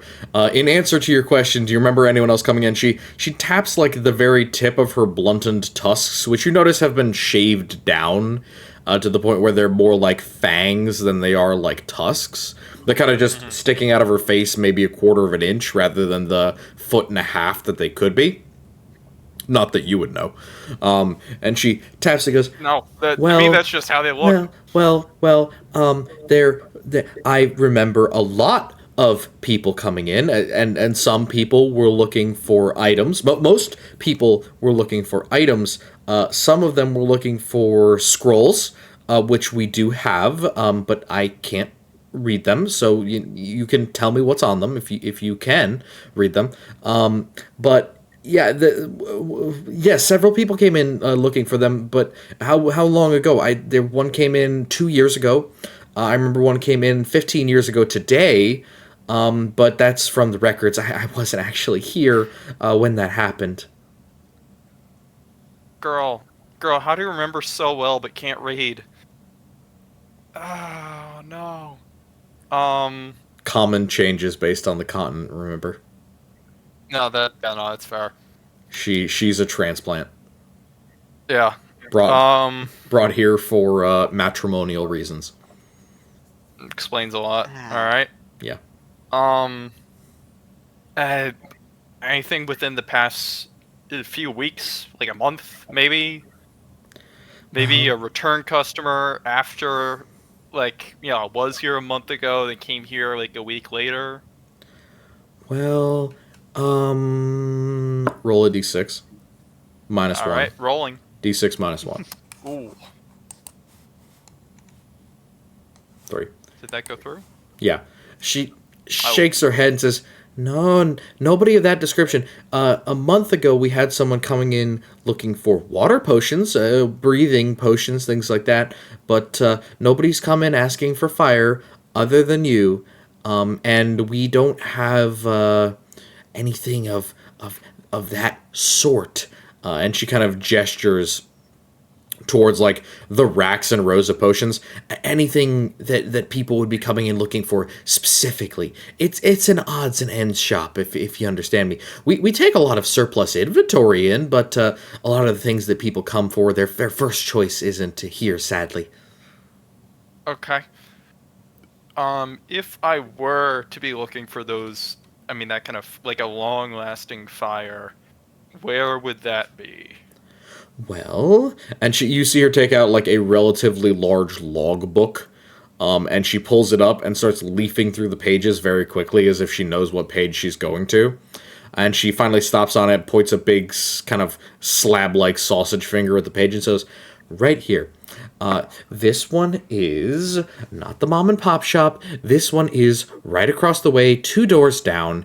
That is Angela's. Angela's will have several different things. She works in municipal and civil alchemy, and she has everything from self-burning and self-lighting lamps. I know that she has several candles. We've overstocked a couple of them here. She pulls up the equivalent of like a fat-ass Yankee candle.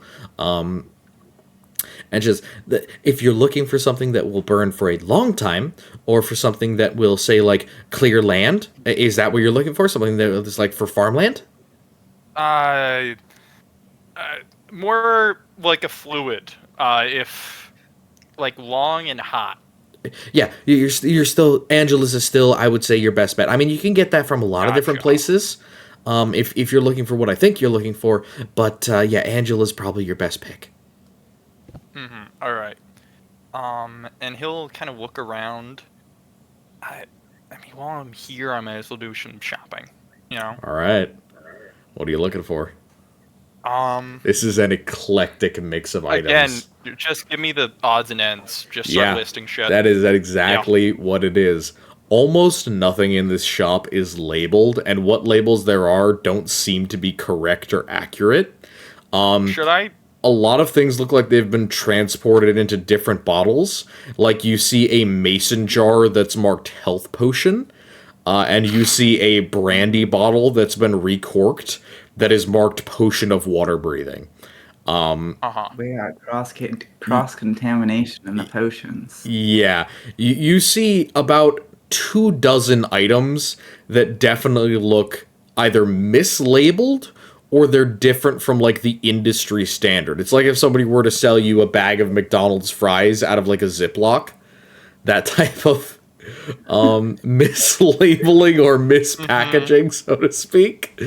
Yep. But you do see a couple other things that are just, like, weirdly arcane. So one of them that you see is a coin, or really it's a tray of coins, that are marked, quote-unquote, equivalent value Delver's dollar.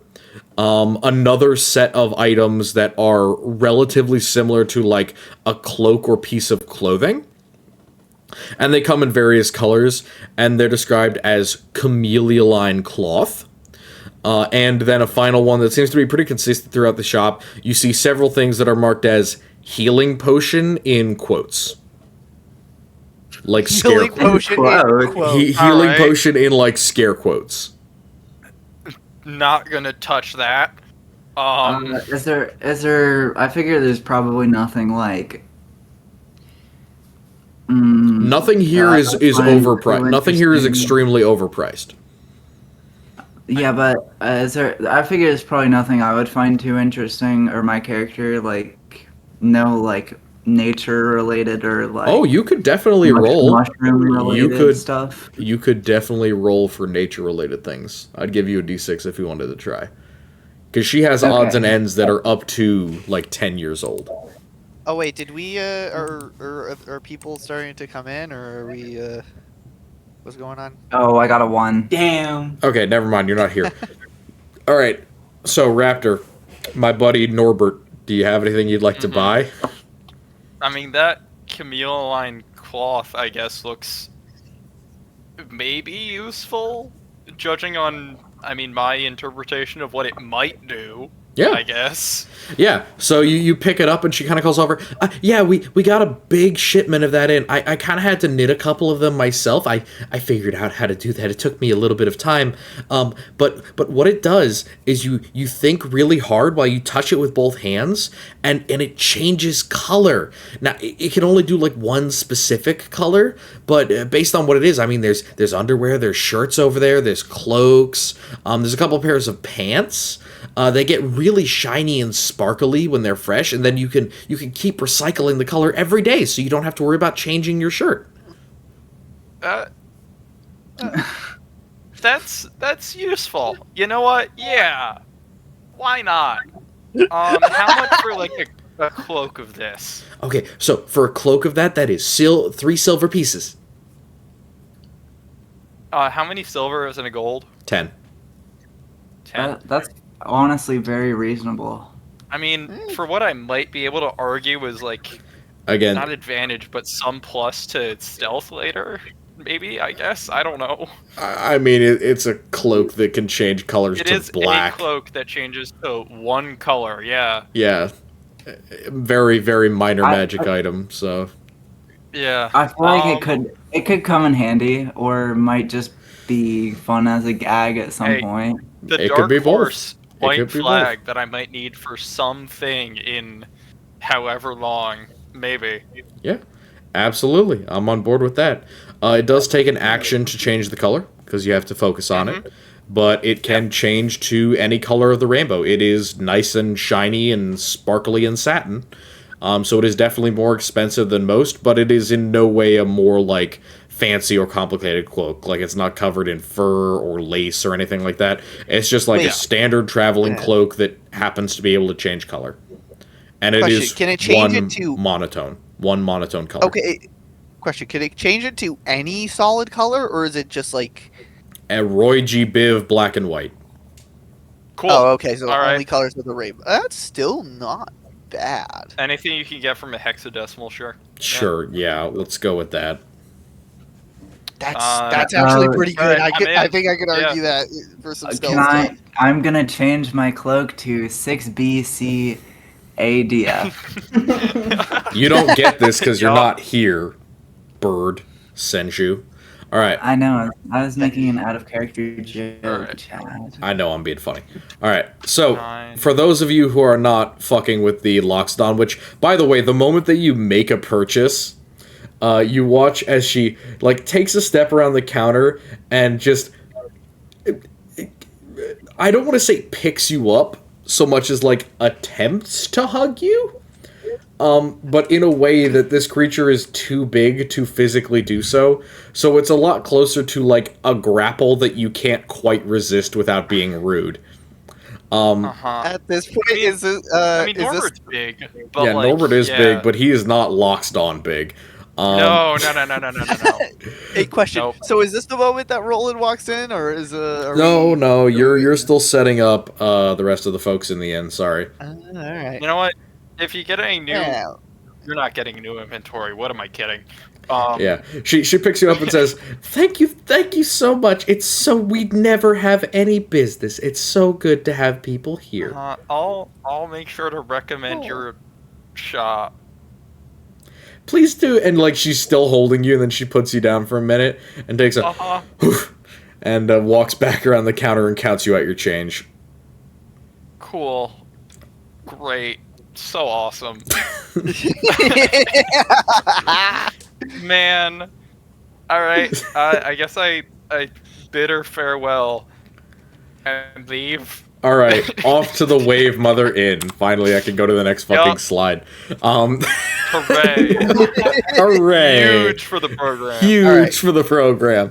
All right. I guess for this entire time I've been situating stuff. Are we doing Yeah, meanwhile, so- or is this okay? Well, yeah, so meanwhile, proprietoress Sistera Ofrin, the Wave Mother Inn shares a wall with 2 other important places.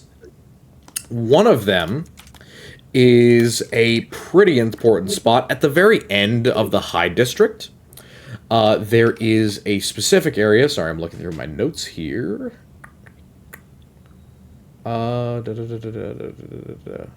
Yeah, so it shares a wall with the Temple of Litta and Feldenis.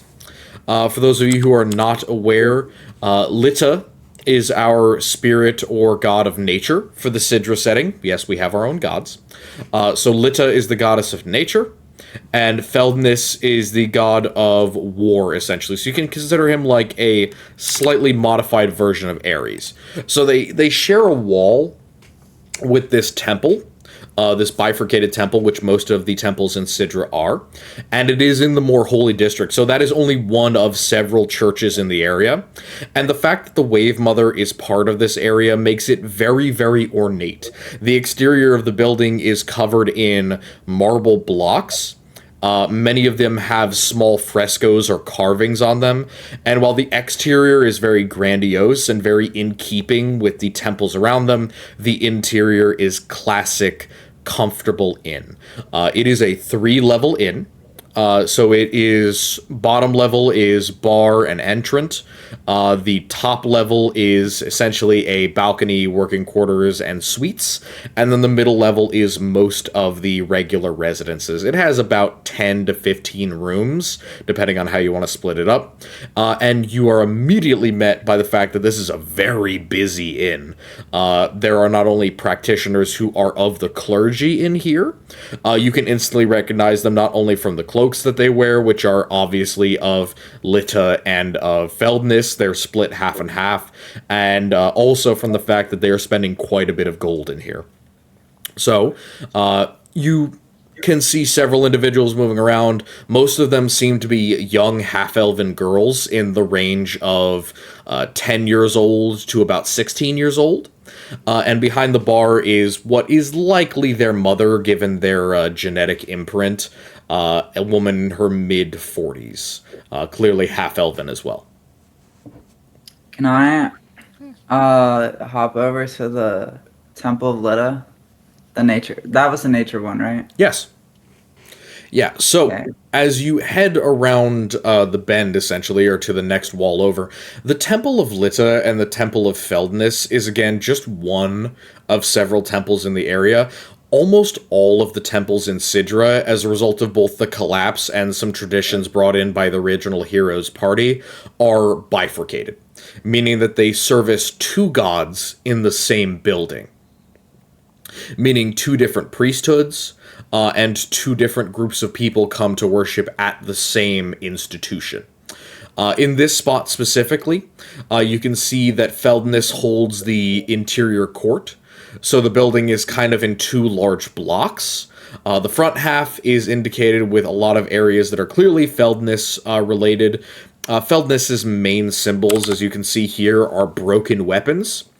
So there are several sheaves of shattered spears. There is an altar made out of hammered and broken sword blades made out of cheap iron and things of that nature. Some of them are definitely war blades. Other ones are definitely like cheap imitations or reproductions used to create the altar itself. Whereas the temple side of Litta, the part that is the further altar, is genuinely open air. It's much closer to a courtyard, with a deep pool in one corner with croaking frogs and toads, and several trees and acolytes sitting amongst them. Nobody really pays you any mind, as these are really more open temples designed for individual worship, but there are priests about if you'd like to speak with them.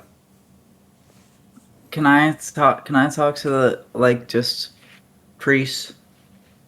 Of which faith? Again, most of them carry bifurcated hauberks or cloaks, but it's pretty obvious to tell the ones of Feldness versus the ones of Litta, because the ones of Litta are not only in their own space, they are also not really wearing anything above the waist. So they are either shirtless or they are wearing the equivalent of like a wrap. And no shoes as well. One of the Litta priests. Yeah, so you find a kind of younger mid-30s or mid-40s wood elf who's leaning against a tree, kind of slowly playing a pan flute. And she looks down at the bird and cocks an eyebrow like, "What can I do for you?" Hi, friend. And then I just we're in the courtyard, right? Yep, it is open to the air, but it still has four walls. I just kind of point to an area of the grass and cast Druidcraft and make a flower blossom. Yeah, she looks down at you and smiles and says, "Well, that's quite impressive. Let's try this, though." And she does her own Druidcraft, and you watch as the flower blooms a little bit and then starts to wither away again. And she does again. Woof. And you watch as it blooms again and changes color. And she says, "How long have you been able to do that, my little friend?"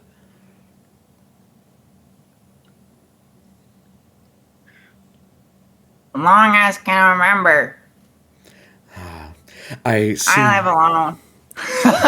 I live alone. Oftentimes. Dude, I love just being like the equivalent of like an autistic little kid and also a first generation immigrant in like the same character. Yeah, Because, it- like, it- I it's- just walk up to people and say them as random shit. Yeah, it works. It works pretty well because half the goddamn party is socially fucked. We She, haven't Oh, had how- time how- he's ever gotten a I'll hug, change period. color. well, and she takes a few moments. She doesn't necessarily like get down to your level like you're talking to a 6-year-old, but at the same time, she kind of like, you know how if you're sitting at an angle or like you have your back against a wall, you can slowly let your heels dig in and then slide forward a bit. She essentially does that until she's kind of on your level with her legs sticking out at a pretty sharp angle. And she talks you through it. She essentially goes, "Well, you really have to think about things from a slightly different perspective. You can see that my fellows out in the front room are a little bit more on the aggressive side. Feldness's worship is similar to Litta in that you have a constancy, you have a consistency, human conflict, of course, and Feldness doesn't really want bloodshed as much as he wants, shall we say, a cycle of consistent heating of the blood. Litta's value in life, and of course in decay, has to do with things that we change. Now, it's not cyclical change. I don't have to make the same color to the flower. And she gestures her hand again, and now it's blue, now it's purple. I just have to think about what I'm looking for, and think about what nature could do to provide for me. If you really have to think about it in one specific way, think of it like you're ordering from a restaurant. With your druidcraft, you're a little bit different than me, but I'm still not exactly the most experienced. My elder could probably show you something a lot more impressive. Flowers are good enough for me for now." Oh, And then I like turn around and Literally. I cast Druidcraft. But this time I make like a little mushroom spawn. Okay, give me Arcana with your wisdom instead of intelligence. Okay.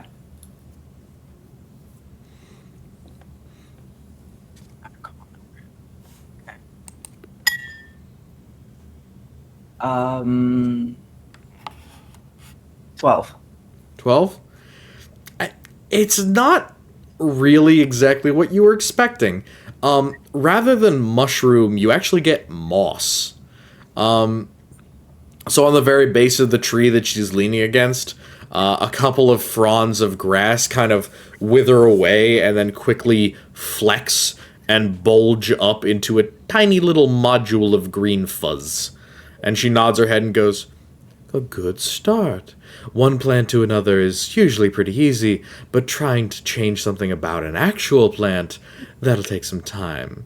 Now, if you've been doing this forever and, well, not practicing with other people, I'm sure you could find someone else who's more of your druid crafting style, well, up north, or perhaps there are others in the Temple of Nuessa who might give you more opportunity. Are you a, She kind of struggles for the words and pulls out her own icon of Litta, which is, again, that, like a folded wave or a wind blast with a pair of antlers on it.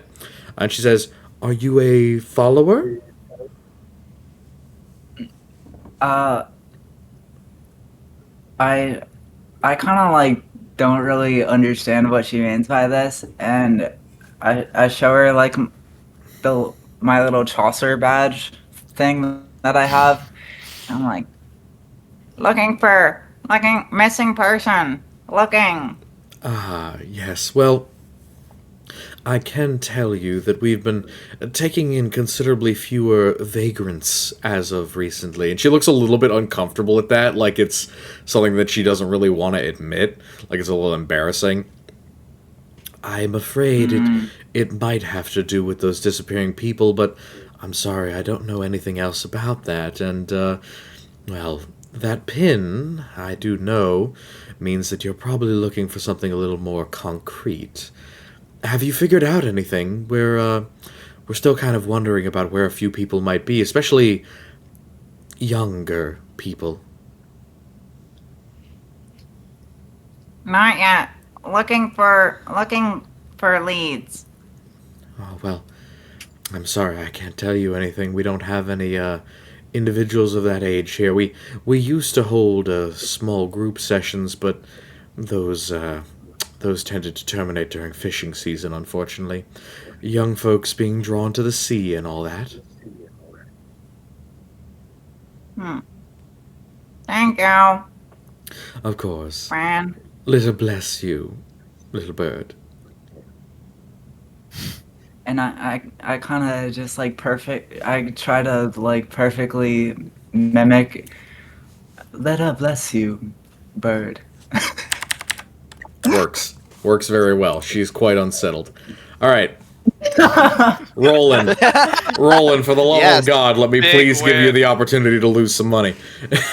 All Yeah. right, I got you. I got you, man. All right, so he's gonna try and just, he's doing his thing. He's walking up and he's gonna ask for a room and ask for some drinks and just kind of get situated. He doesn't know where Senju. What he expects him to probably be getting back. He knows Norbert's at least probably coming in, And the Gaz smelly is lizard probably man is sitting still down. with you, yeah. Gaz is No. just kind of there, and he knows that he needs to get some alcohol and fucking a bath for this motherfucker. All right, ask it in character.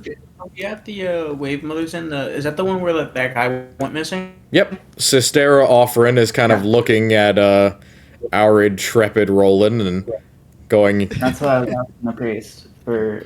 Yeah, if we'll the ask priest about that knew. later. I think we need to get everything else done first and get paid for, because very least, you just kind of you just see Roland just kind of like walk up. He's in his robes. They're his basically his fisherman's outfit, but kind of slightly modified for the worship of his god. yeah, of course. So he walks up and asks, "All right, so sorry, it's been a day. I was hoping to get a room, some drinks, and a bath for that lizard man." She looks up at the lizard man and looks back at you and says, "How many exactly are you intending to bring in? How many rooms, or are you comfortable sleeping?" And she kind of like tilts her head and looks at the Chaucer badge. "Together?" You notice that for a woman of her age, she definitely has a slightly deeper voice. You're not sure if that's because of smoking or that's just some affectation of who she is. But you do note she does have, like, above the bar, her name, Sistera Offran. Yes.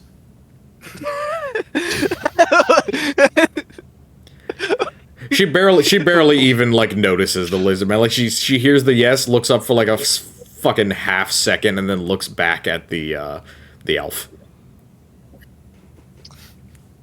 Half elf. Yeah, Or not that half elf. specific. Half elf, sorry. You're the same species. Yeah, we're the same. Yeah, me and her, fucking, he just is like, kind of like counts a minute, and it's 4 total, including myself. 4 total for rooms.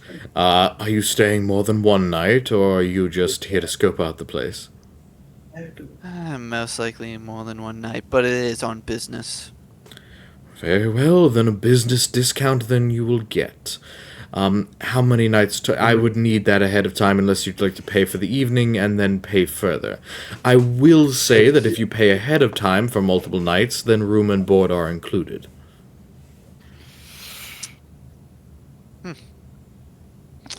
He takes a moment to consider, And Let's hopefully say. we'll- Let's just say.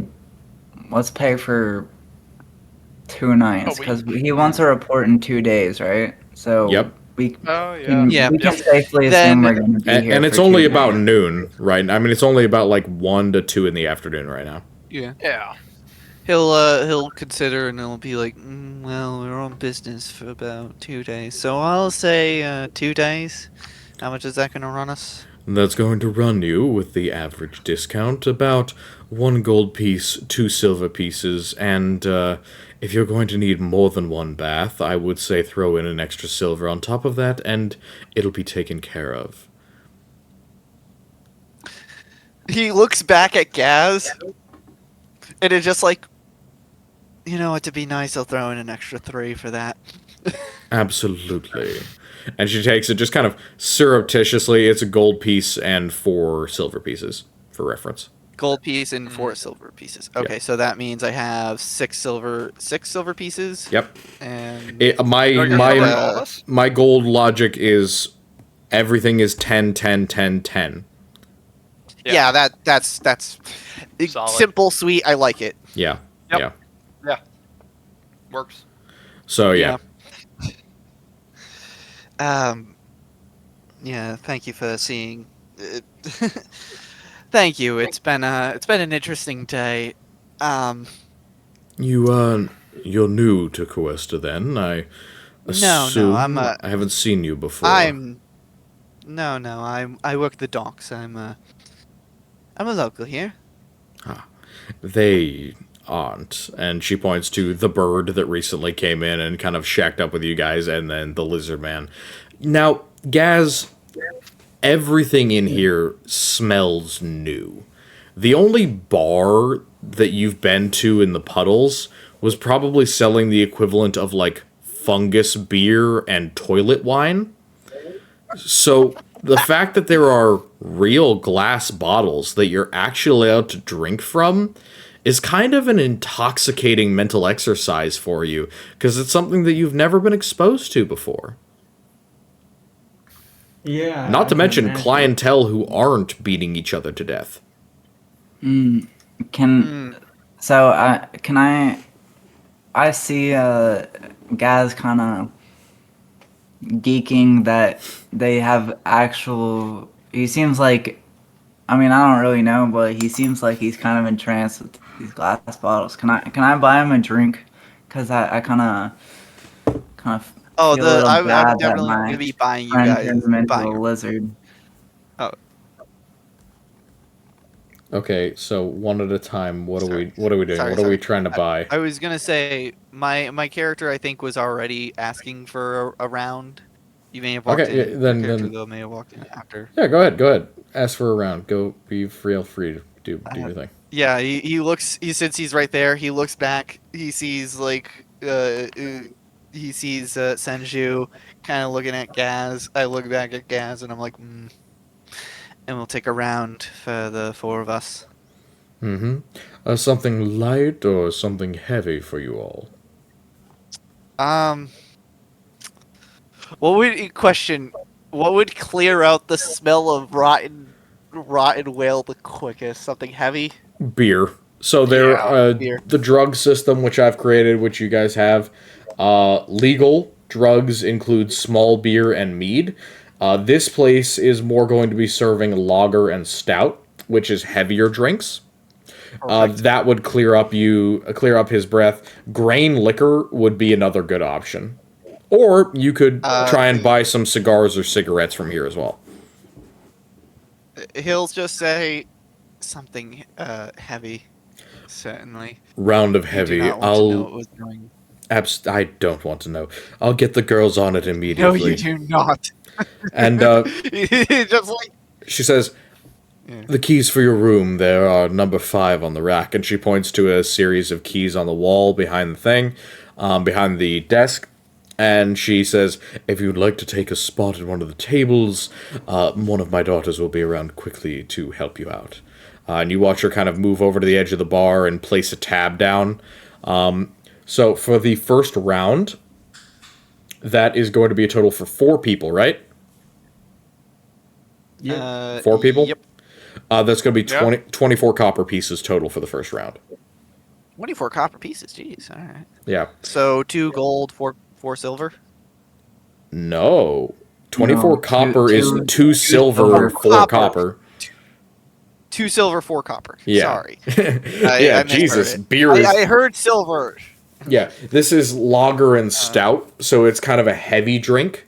-4, and then... As a drug, this minus- gives you advantage on your next intimidation or persuasion check for about the next 24 hours. Yeah, so I No should have 8. performance. No performance, So not for minus lager 3 and stout. silver With you, no. plus 8 copper, right? I got my math right? 2 silver 6. and 4 copper. Yes, but I would need to... Oh, wait, hold on. So, Senju has Oh, yes. never really had liquor before. Can I roll, like, nature or something to see if I can understand that it's a fermented drink and kind of like... Because Senju would be interested in that and kind of want to study that. I suppose. What exactly are you trying to study about the beer? Just like how it was made. Okay. Give me a raw intelligence at disadvantage. Raw intelligence at disadvantage. Raw intelligence at disadvantage. You're trying to make a how was it made in your brain from just drinking liquor. That's kind of rough. What'd you get? I got an 18 for the first roll and then a 3. Well, that's why we have disadvantage in this world. Because Luke hates me. Yeah, exactly right. I hate you. That's why I'm doing this. So, with a 3, plus whatever your negative intelligence modifier probably is, My intelligence mod is 0. your intelligence mod is 0. Okay, with a 3... with a 3, you'd be able to say that this doesn't taste good. It is malty and hoppy, and it feels very slimy going down your beak. You're getting a lot of bubbles that your little tiny prehensile bird tongue is kind of struggling to get off of your beak. You feel very much the need to start scrubbing your face as the bubbles are tickling into your the upside of what is your nostrils. And as you're drinking, you're kind of feeling like,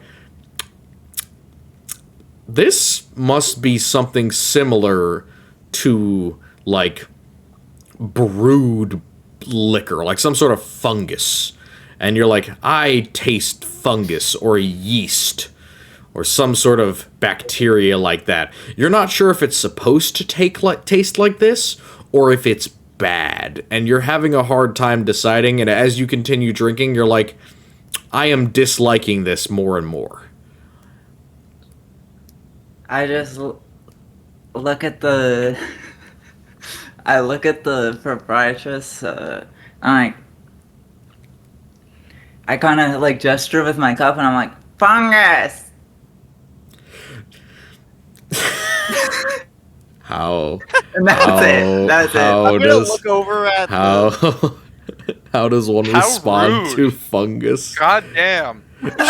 She looks at the Roland's just bird gonna kinda, like, and then looks back at shift and Roland for, like, confirmation of, like, is this creature serious or not? He just, like, fucking, like, throws up his hands like, I met these people today. Yeah, she rolls What the her fuck am eyes I and goes back to polishing a glass. Let me know Roland when you looks need over at another. Senju and is like, I'm just, like, looking around, like, confused as fuck. Like, I just asked you a question, bitch. Roland looks back at her, and sarcastically says, "I'll need at least 3.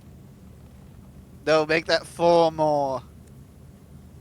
And he takes a big swig of his beer. Yep. He says this again, obviously jokingly and sarcastically. Oh, you lucky fucker! I was about to upcharge you. I made sure to say this. He says it obviously. He sarcastically said and it as a jokingly. joke. I can't make him pay another 24 copper pieces. Dog, we gotta find But some. then he looks back at Senju and is like, "Are you all right? What's going on?" Fungus, good or bad? Fungus? What do you It, mean? it, it fungus? tastes like a regular lager to the rest of you. It's a little bit heady. Definitely more of a local brew, but like it's not terrible as far as beer goes. Let me I be mean, very for- clear. for- Norbert, Yeah, I guess I'm the only one who would have the association with fungus. Probably, Norbert nobody. has. So Not- I just kind of look around and I'm like, so does anybody know if fungus good or bad? Are you referring to the? What do you mean by fungus? Could you point to what you mean by fungus? Ella- To it. Point to it. Hey. Point to it. No, What that do you would mean by help, fungus? Fungus drink. The fungus drink. I don't.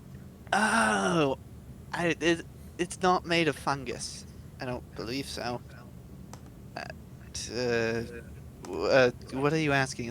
Are you asking if it's good or bad, or Yeah. it's? Fungus, good or bad? Well, first of all, I don't believe it's fungus. Second of all, it's alcohol. It's good for a night like this. He looks over at Gaz, like, hoping that he's fucking doubting that shit because he knows that he needs it for his breath and whatever the fuck is lying in his stomach right now. Gaz, this tastes about as good as any other beer you've had, with the slight advantage that this is actually made with clean water and doesn't have, like, bacteria or parasites in it. Not that you can tell, but, like, there's a slight increase. It feels bougie for your literal caveman sensibilities. Lizard Man Moonshine has to go hard though. Dude, it has to go so... there is literally a drug. There's a drug called Lizard Woman's Milk, so there literally is probably something here that he's had. Yeah. I'm just kind of Amazing. I'm just like kind of unsatisfied with the lack of clarification I've been given and just sort of just put my head down and drink the rest of it. Alright. He looks Alright. over and is like, well, if you don't like it, you don't need to keep drinking it. Give it to Gaz. He should Yeah. probably down more than one. I don't think I've had. This is more or less like I can't imagine Gaz having too many beers in his little hunter-gathering life. So I can only imagine how off-putting it is to have a carbonated beverage for the first time. Yeah, it's definitely weird. Guys, want fungus drink? I mean, I continue to drink it because I'm gluttonous. No, I'm And- like offering to buy you another. Real. You know, I don't think Gaz will. I don't think he's. Surprisingly, I think he doesn't really want more beer. Fair enough.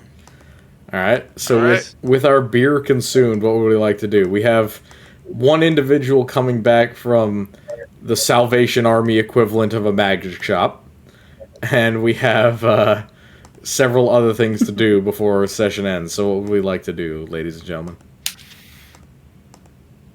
Do you want to Nah, ask the proprietress about the missing person? One Willem Fick. Yeah, I'll have Roland do that because he has persuasion. So yeah. Sure, get on it. Roland kind of stands back up and is just like, all right, time to actually do my job. I needed liquor, but it sucks that I have to get it at the same place. I have to do my job. He gets up, walks over to Sistera, and is, I'm sorry to ask of this, but have you had I'm genuinely actually kind of just trying to figure out how he's going to say this. Because it's a lot probably better than what I'm doing right now. Yeah, well, what I'd recommend is just asking, like, hey, you had a missing person here recently. He's gone missing. Right. Do you know anything about him, where he slept, anything like that? Yeah. He walks up, kind of just like seemingly like calmed down, very much more at ease because he has a bit of liquor in his system, and he's chill, but he still has to do his job. So he walks up and asks, so I heard you had a missing person as of late. Currently looking into disappearances. Do you have any information? A missing. Oh, that poor young man. Yes, I remember. The guards came in and asked me about him. What would you like to know? He was here only a couple of days ago, if I remember right. Couple of days. How long did he stay? Well, she thinks back a couple of minutes. I have a lot of people coming in, but he stayed for at least a week. He was out of towner, spending a lot of gold and throwing it around. He bought drinks at least 2 or 3 times for the whole company, and that was 20, 30 people. I think he must have spent 20 gold pieces in here. Very expensive Jeez. for a man who just spent his entire day around the shop. I have to imagine that he had some other source of funds, or perhaps he was just burning off what he had. I couldn't really say definitively. Either way, he disappeared 2 days ago and never came back. He did pay in advance, so I'm not really too concerned. No mention of where he was going, or He went out, commonly. I'm not exactly sure where. I'm not in the habit of asking my patrons where they spend their evenings, but I can say that he went out late in the evening, which was not his wont. late in the evening. Are we able Any to? questions that Could you ask if like we could perhaps? Probably not actually, but like No, wait, maybe we actually, could investigate like his room that he was wait, staying in. yeah. Have you rented out his room to anybody? His room to anybody else, or has it been cleaned up and? No, all? it's been kept pristine. As I said, the guard came by and they placed a bar over it, but I'd be happy to let you up and in if you'd like to take a look. You're not Please. the first ones to do so, so be aware that it might not be perfectly untouched. No worries. Several other of your kind came through here before you. Other Chaucers? Huh. Yes, indeed. Well, we'll have to take our crack at it ourselves, as per usual. But after this, I hope at least we'll be out of your hair in terms of our job. We'll still probably be around in terms of patronage. She shrugs and nods and says, 2 days is much more than the rest of them spent here, and if you can help put that poor young man to rights, then I suppose it's more than worth it. She walks you up to one of the suite rooms. It has, as she mentions, like a bar. It's basically like a metal sachet of chains that just says, like, do not enter, order of Cuesta's guards. She pops open the door pretty quickly, pulls out a ring of keys, and says, like I mentioned, there are others who went through here, but it's been relatively untouched and certainly unclean, so be aware. And she pops open the door. It does definitely smell like it's a lived-in room that's been occupied for a couple of weeks that hasn't been touched in a couple of days. It's got that, like, slightly rank body odor smell of, like, a teenage boy's dorm. Similar smell to that, definitely that kind of feel. And there's like clothing and a couple of chests of goods. But more importantly than the rest of them, there's a lot of papers strewn about the floor, and several sets of like backpacks and things that are clearly like traveling gear. Knock yourselves out. I was gonna say, can I like just take in see if I can't take in and like put his like smell to memory just in case? Absolutely, take a big sniff. There's plenty delicious. of worn clothing down here, so. Roland goes to check. There doesn't seem to be any sign of like foul play. There's no like. No, this is just a stuff messy. around, there's no blood. It's Yeah. just like a messy room. This is just like a messy hotel room. Okay. Like there's a lot of things like papers that are clearly like either unsigned or like taken out from a binder or a folder or something, but they're on a little camp desk.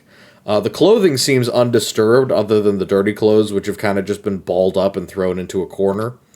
There's a couple of pairs of shoes, but you can tell that at least one of them is missing because there is a spot where there's like some scuffs on the ground. Okay. Well, not to go with the same strategy, but can I ritual cast detect magic again? Absolutely, go ahead. Yeah, that's probably a good idea to at least get magic. Well, that's happening. I think Roland's gonna start going through and just start perusing the papers, kind of strewn about. Yeah. So yeah, it if takes a anything couple happens minutes on for me to it. cast, so. roll me an investigation with advantage on the papers, and for your detect magic, you immediately get a very slight indication of transmutation magic. And as you go towards the desk, you see that it is coating the pen that is in the inkwell. It is a feather pen, and as you touch it, you feel it kind of rise up without your influence and like quickly float in the air a little bit. This is pretty much a quick quill. That is a fucking 9. Yeah, that's very bad. Come Yeah. on, really? I'll give you some Quick information. Yeah, it is basically a quick quotes quill, if you remember from Harry Potter. It is a thing made for dictation. So you sit down at a table, you put it on top of a piece of paper, and then you speak, and it copies down what you say. Oh. Yeah. That's cool. I guess I'll take that with me. Alright. Alright. I guess we're confiscating this. Confiscating. What a funny term. So, from your 9... This is a civil asset forfeiture. this is That's the best way I can justify it theft. So, instead of calling it Yes, that. ma'am. your 9 is able to give you a couple of things. One, this guy wrote a lot. Not letters. He's writing little bits and snippets of kind of mid poetry. Like, the summer's bloom and the autumn nave reminds me of thy thinny scave. Like not good. Some of it is a little bit lurid, but a majority of it is just kind of like naturalism shit. And you can also see from the fact that a lot of it is also hand-marked or stamped with the icon of Lita, that he was clearly giving this, or like at least dedicating it a little bit to the temple. Whether or not they ever received any of this, or whether it was just something that he was doing for himself, is not clear. But other than that, you see a lot of other papers that seem business-related, and you see quite a few that have a nail mark in them, as if they had been ripped off a billboard or off of a notice board. I'm gonna ask, is there anything other than Lita, anything that stands out religiously speaking? Can I grab those letters with the Lita? Yeah, And take those 100%. with me as well? Again, most of them are like kind of kitschy middle age or middle grades poetry. Some of them are a little bit lurid. Clearly, this guy was seeing individuals like the one that you met and was like, "Damn." Because some of them do read a little bit more like a love letter, but they're clearly never intended to be sent. But yeah, you can collect them if you want. It's quite a variety. It's up to about 20 pieces of paper. As far as other religious influences, you can't seem to find any with the 9, at least. Oh, I was hoping if I could roll religion to see if I found anything. No, Uh, I guess. Yeah, roll again. Roll religion. Alright, let's see. 10, I guess. Not great. No, there's no other religious affiliation other than Lita, as far as you can tell. Which is fairly normal. Most individual people pray to the specific god. Again, very similar to the Greek gods. If you need rain, you pray to one. If you need a stop to the earthquake, you pray to another. But this guy seems to have been influenced by Lita, both because of the individuals who live next to him, and also because he's literally sharing a wall with the Temple of Lita. True. Man, I should have checked his room and then gone to talk to the priest. Now I gotta go back, talk to the priest about like if he was a visitor here frequently. 'Cause Now we have a lead with that. She did say she didn't seem to know anyone. But there are more papers for you to check through. You've just got to check the top stack while he was like currently working on. Yeah, well, I mean, wasn't she just like a random priest? She wasn't like the head. Yeah, priest she or was anything. basically just a random acolyte. There's also like his bed and his baggage that you could look through as well. Can I look through his bag? Sure. Roll me an investigation or perception, your choice.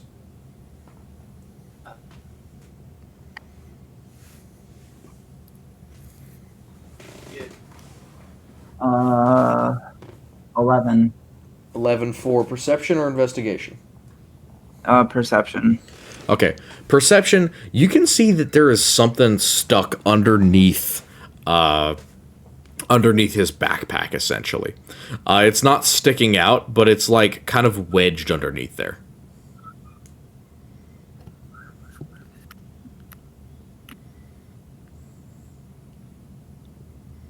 Can I pull it out? Yeah, absolutely. So you pop out what looks like a crumpled up piece of paper.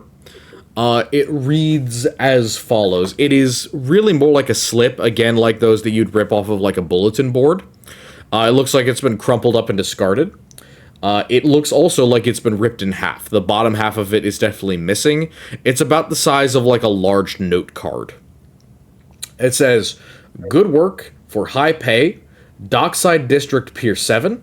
Come bearing the guild icon at the bottom of this sheet between noon and dusk to apply." And then it continues on for a little bit, but the actual wording is Right, basically ripped in half. Could you repeat that? I'm just Yeah. trying to write that down. Good work for high pay. Dockside District Pier 7.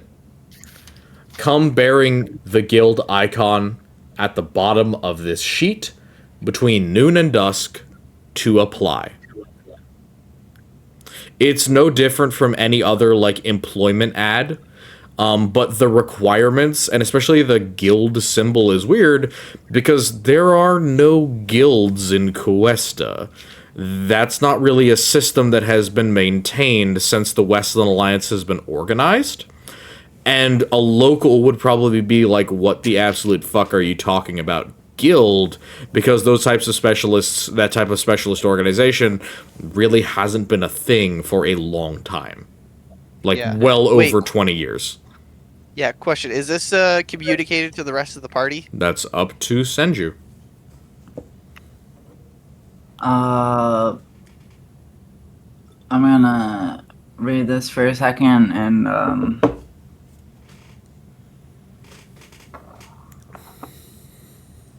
I'm not really gonna read it to him because that's just a lot of words that I don't really know how to pronounce. So I'm just gonna like hand it to someone who's Someone. good at talking. Someone. I like Yeah. Good at Roland talking? or Norbert, Roll. or- The damn I kinda like proprietoress. gesture to like either of them. I guess Roland takes it then, if that's the case, and starts reading basically what was just said, and it's just like, Yeah. guild? Guild? That's down. He tries to discern when this was written, but he like, Oh, it's new. It's modern. It's fresh. this is something very suspicious. Guild. Not a whole lot of wrinkles in the paper. Other than the point that it's been, like, crumpled up, like it's been thrown away. Obviously, whatever symbol it's talking about was ripped off the bottom like a tab. Oh, interesting. Yep. Okay. Guild. While this is happening, Norbert's gonna take to the more possessions approach and just kind of for lack of a better word, just kind of look through his shit Yep. and see what he can find. You notice that you are not the first one to do so. Roll an investigation. I will. Also, Oh, Come on, roll good. we're only going to go another 5-10 minutes. You guys have been great, but we're nearing the end of when our session is supposed to be. Sorry. That's an gotcha. 18. Someone has definitely tossed this and taken some stuff of value before you. But I will say without reservation that you find travelers' clothes and travelers' goods. This guy is definitely from out of town, and given the fact that a lot of the things, especially some of the books that he's holding and some of the clothing, is of a foreign style, specifically a non-Sidran style, he's probably from Dagorlad, as Jace described. A lot of this stuff looks like import kind of posh clothing. Gotcha. So, but what you don't find is any money. So whatever this guy was doing, he was clearly looking for a job, kind of a get-rich-quick scheme. And from what the proprietoress, Miss Offren described, he was spending money pretty liberally while he was here, meaning he might have been one of those, I'm not here for a long time, I'm here for a good time type of transient worker. Just to clarify real quick, do I not find any local money, or I just found no money, period? No money. No backup stash of Okay. coins, no coin purse, no nothing. Either one of the Gotcha. Chaucers before you tossed this bag already and took anything, or this guy was carrying all the cash he had on him. Alright, it's possible, I guess. Especially if he's a traveler, yeah. Yeah, no, definitely. Well, we now have a time and a... Do we have a place? Maybe not as well. Yeah, Pier 7 No, we Dock got District. Pier 7, yeah. Pier 7 Dock District. So- and a time. Where... Try visiting. See what we find. Yeah, no, I'm good for it. Yeah. The rest of you have anything Do to we do? want to do that tonight, or... We recheck any magical shit. You guys have about 3 minutes before I call it, because we did start a little bit late. With that in mind, do we want to do anything else in the room? Because I feel like if we're going to do a whole look at Pier 7, we might not have the time. You know what I mean? Right, we should probably just finish up with the room if there's anything else. I Well, can't think. could I go with letters real quick back over to the Temple of Lita area of the building Absolutely. and try to find someone with maybe more knowledge or influence than just like an acolyte, like Yeah, there's a head priest, if that's what you're looking for. perfect. Oh, sorry. Ignore that. I meant to... You all good? It's just a spell. Unseen servant ass motherfucker. Alright. It may come into play later. So yeah, before we leave this room to go and do Senju's thing, anybody got something else to do in this room? Nope. Alright, so we're heading to I'm Pier all 7 good. after this. Is anyone else going to our beloved magic shop? Fucking Garbadon's Magics? Anyone else going there? Garbadon's magics. Hey, random magic items for cheap is not a bad not a bad deal. Yeah. Do we want to You try never and... know when you're going to use it. Dude, it's like a free use of wild magic. She is a Sort wild of, I she guess, is a yeah. wild magic sorcerer, so yeah. Oh, that Oh, explains I really? knew it. I knew it. Yeah, Yeah. sick. She's not We trained. should go, She doesn't know what she's doing. No, I can tell, yeah. Oh, I didn't ask her what happened to her husband. Yeah. Damn. That you Hey, you we have can go back and next time ask. we're in there, you have a couple minutes. I mean, if you guys want to finish these scenes, that's fine. I'm cool with that. We can go longer. Such a It- low-hanging fruit dialogue point. I thought someone else was going to do that. it's based on how comfortable I mean- you guys are with running over. So if you guys want to do more scenes, I'm happy to keep going. I mean, I've I'm cleared my happy night to for run this, over. Yeah, I don't have anything going on. All right, let's fucking go. All right, Got nowhere to be. Senju, let's do you first. You head over to the Okay. Temple of Lita. It's about the same as when you saw it. There's a couple of acolytes, a couple of worshippers in the Lita side of the thing, but you don't see anyone who strikes you as a head priest type individual. The same wood elven woman is back to playing her pipe, but this time she seems a little bit like sleepy. Like she's found a chair and she's kind of like bending over and kind of. Oh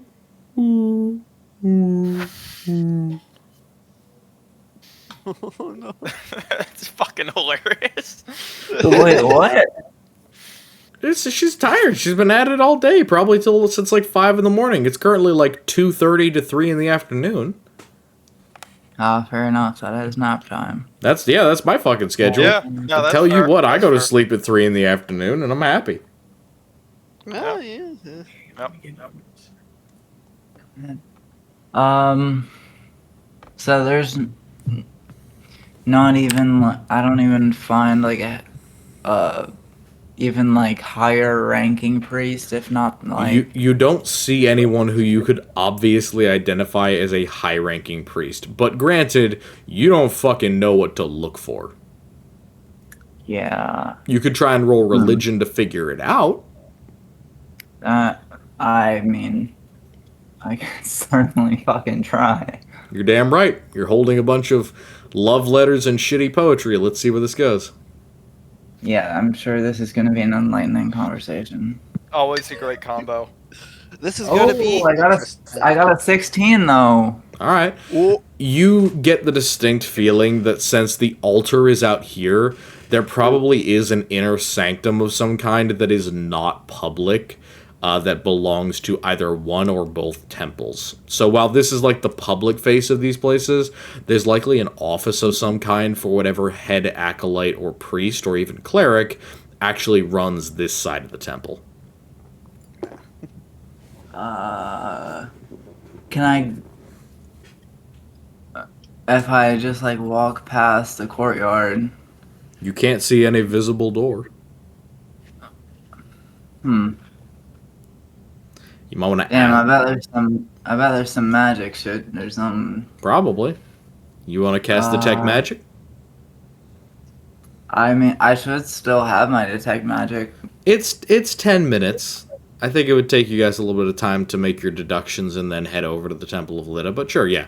I can say that you do it because it doesn't matter anyway. There is at least one section of greenery that is familiar to you as, like, druidic / like, natural type magic. You get what I mean? More the type of thing that you're used to seeing. Okay. I'm gonna go So take a quick. something I would be ahead. familiar with. Yeah, I guess, familiar with. in some capacity. And that it's like a patch in the courtyard On the wall. on the wall. On the literal wall. Okay. It's roughly door-shaped, but that's all you can see. Just a glow. Hmm.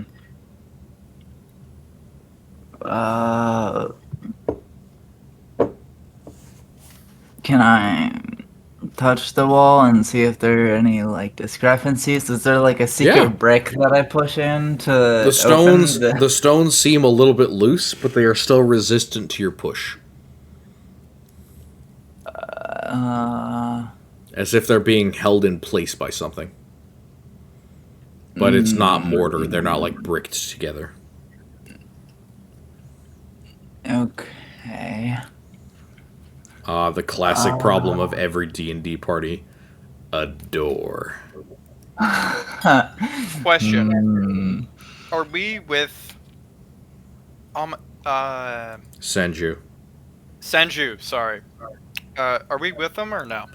I assume that Senju would head over by themselves, but All that's right, up cool. to you. No, considering you fucked with the Loxodon and I assume conferred that there might be some value in visiting the old Grey back again, then yeah, perhaps you could be. You definitely are struck by the fact that these are like odd temples. You've not been around civilized society for long enough to be inside of a church anytime recently. And the fact that it's a conjoined temple is just kind of fucking wild to you, and how different the aesthetics are from like the Spartan weapon related and like broken resistance pieces. Like there's pieces of armor in the Feldness piece setting that are shattered and riven in pieces. There's a bunch of artistry and tapestry of like dying soldiers. Not to mention the actual broken weapons everywhere. So that's just a little unnerving. And then you get to the part that's like the lit part, and it just 100% changes. There's sunlight, there's trees, there's grass, there's flowers, there's people calmly relaxing and sniffing the flowers, and there's a bunch of frogs in the beach, or on the water. No, I'll give it to you. I'm both interested enough in and out of character for this. Yeah, sure. Alright, go ahead. Yeah. I'm here. Sanju, continue. You watch Senchu fucking feel up the wall like it owes him money. Magic! Magic wall! Croaks and I don't pokes. Sorry, think I I just got actually back. have anything. Can I get like a quick TLDR of the last like? Senju is sexually harassing a wall, and that's Got it. Got it. All right. So Magic wall! Damn, I did not. I'm only packing combat spells. That's a you problem, nerd boy. I know. I gotta fix that next long rest. That's gotta happen. It's because we have I triple have spellcasters. That's the fun part. Dog, I built around frontline spellcaster, and I did not think anything further than that. Damn. I have a little bit of weird stuff that could be useful. I have have all my- utility spells, but none of like the utility spells that I would think would actually be useful in this situation. I mean, all right. What's Oh? the? You Like, have one. You have one that would work very well that you've already demonstrated this session. Yeah, but wouldn't detect I've magic already- be pretty yeah, useful? besides, I have detect magic on, and I'm using it. Not that one. The dispel magic. Kind of, but not that one necessarily either. Wait, I have a quick What other clarification. spells have I used? Are we breaking in Oh, somewhere? Druidcraft! Add a girl. I Oh. was like, That could work. let me think. Druidcraft.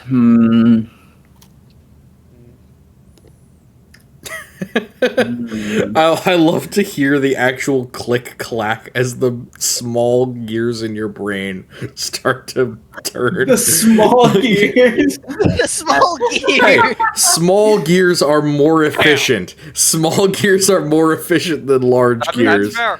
Oh, that's fair. Yeah. Good point. Good point. The cobwebs falling off. Of... The machinery. It's like Nikola Tesla's lab when you start it up by accident. That's Piper's brain.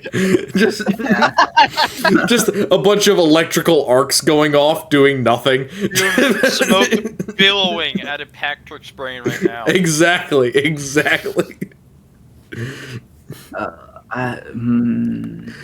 What is that stupid thing from the goddamn show Chernobyl?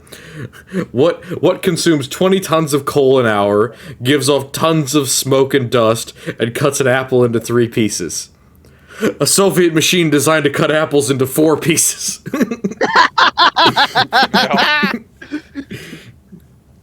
Man, I gotta watch that. Dude, I've watched Chernobyl religiously. It is like my favorite show. It's on my list. I'm gonna use Druidcraft on this wall, Cool. and What are you trying to do with Druidcraft? Vines. which trying one to of these work. fucking things is gonna be useful? Is what I'm trying to figure out. Let me look this up.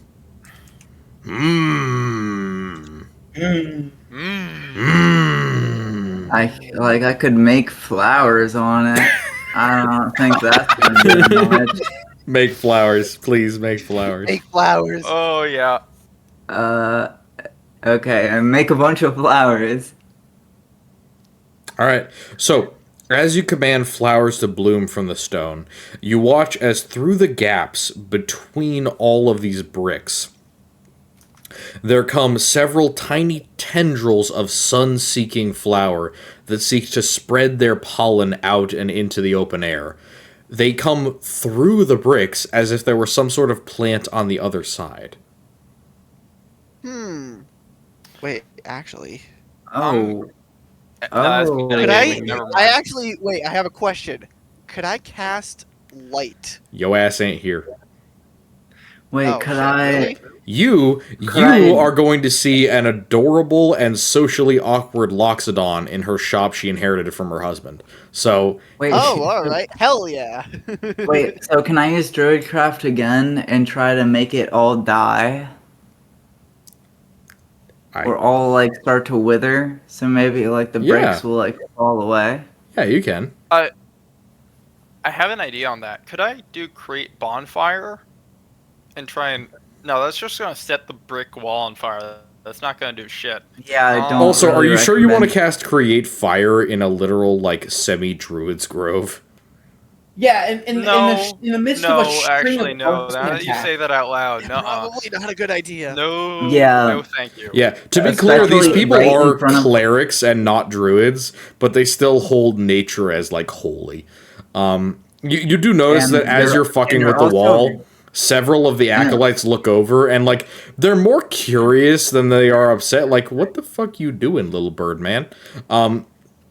But as you cast Druidcraft for the vines that are holding up the bricks to essentially wither, you watch as several of the bricks, the entire layer, in fact, pulls back like a curtain as the vines that were holding them in place pull and curl and tighten, revealing a small dark space behind. As you do that, and you succeed in actually managing to gain access to the back room of the Temple Holy of Lita, shit. several of the acolytes kind of move forward, and not the same woman from before, but a younger human man kind of takes a look at you and like does a slow clap like, good job. Did you have an appointment? I don't see... He's clearly looking for, like, an icon of Lita on you, assuming that because you knew the way into their back temple that you're some sort of follower. Obviously, he's still kind of suspicious on how you knew to do that. Wait, you actually do have a perfect answer here. You mimic, right? That's what And I'm you thinking saw right now. the lady earlier do it, and you could just say, "I just did what she did." In such words, maybe even mimic her voice, like when she explains the growing and the dying. That's not the worst option. I do think using my mimicry to my advantage is the move here. I'm just trying Yeah, to think mimic- about how. Yeah. God, I really need to learn more spells. Shit.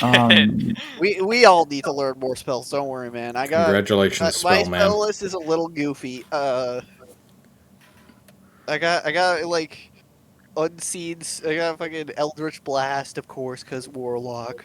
I got Minor Illusion. Okay, Sacred so I'm- Wound. I kind of like mishmash the two together, and I'm kind of like, yes, appointment. Learn further druid crafting spell ability or something along those lines. Persuasion with a disadvantage. Or is this deception? That's mimicry, so Is- it's like I'll give it's, you deception flat or persuasion with disadvantage. I'm not using my mimicry thing. What does the mimicry do exactly for you? It's a creature that hears the sounds you make can tell their imitations only with a successful wisdom insight check against a DC of 8 plus proficiency bonus plus your charisma mod. Yeah, that's like if you're trying to fake somebody's voice, but he can see that it's you talking, so he's not going to believe that it's someone else. Like, the point of that is that you could be like, oh, I mimicked the scout so that he doesn't make an alarm, you know? Oh, What yeah, you're I trying to do gotcha. is being like, oh, I belong here. You can't copy someone's voice to make it sound like you belong here. You're clearly not a follower. You don't have visible robes or icons. All these guys are wearing, like, talismans of Lita, and then they're wearing either, like, robes or various levels of, like, clothing indicators of their religious affiliation. Okay, Yo. what am I rolling here? I would say I will give you deception normal, or I will give you persuasion with disadvantage. That's not gonna work. I'm gonna go with deception normal Alrighty. because they're the same score and I don't want to have a disadvantage. Please don't fail me now, please. Nat 20, here she comes. Please. Oh wait, Wait, you got wait. silvery barbs? Oh wait. Okay, that Oh, didn't that count. just I got moved by the thing. Yeah, if you click it, it'll just post what you got. gotcha. Wait, Some of mine aren't. Yeah, filled out. 17. 17. Alrighty.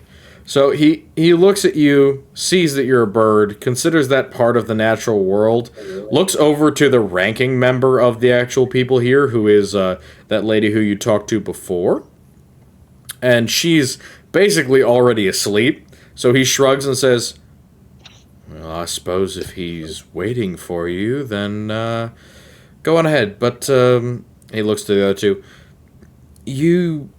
You folks had best leave them be. I mean, if there's going to be a discussion, then he kind of makes a head nod of like, you're not necessarily welcome. Because again, if he believes that Senju is maybe a foreign worshiper, he definitely doesn't believe it of the rest of you. No, the bear and lizard man. No, they're no. Yeah, the bear man, 100%. Like, if you had an icon, maybe you'd get through as like a natural creature. But you're not a bird. If I wasn't being judged by druids, maybe I could pass for a wild-shaped druid, but no. Maybe. Maybe, but not in front of actual druids. That's not happening. For sure. Actual druids they're priests. Yeah. Wouldn't they actually know their effectively shit, be yeah. like clerics, just with like? Yep. These guys are not clerics, but the individual in charge of this temple is a cleric, yes. Okay. So I guess I go in this little hidey hole thingy. Yep. It is relatively dark. There's a thin tunnel that for you isn't too restrictive, but you would imagine for a normal humanoid who isn't so small would be quite constraining on their movements. Eventually, you get to a back room that looks like it is made out of natural stone, as if somebody had molded out the inside of a boulder into a container or room. So you can identify that this place is probably of some level of natural origination, and you can see a gentleman in, again, basically just a loincloth, like very tan, very farmer tan, red skinish almost, sitting in the light, bald head, just sitting very quietly with his head bowed in the light. He doesn't seem to notice you.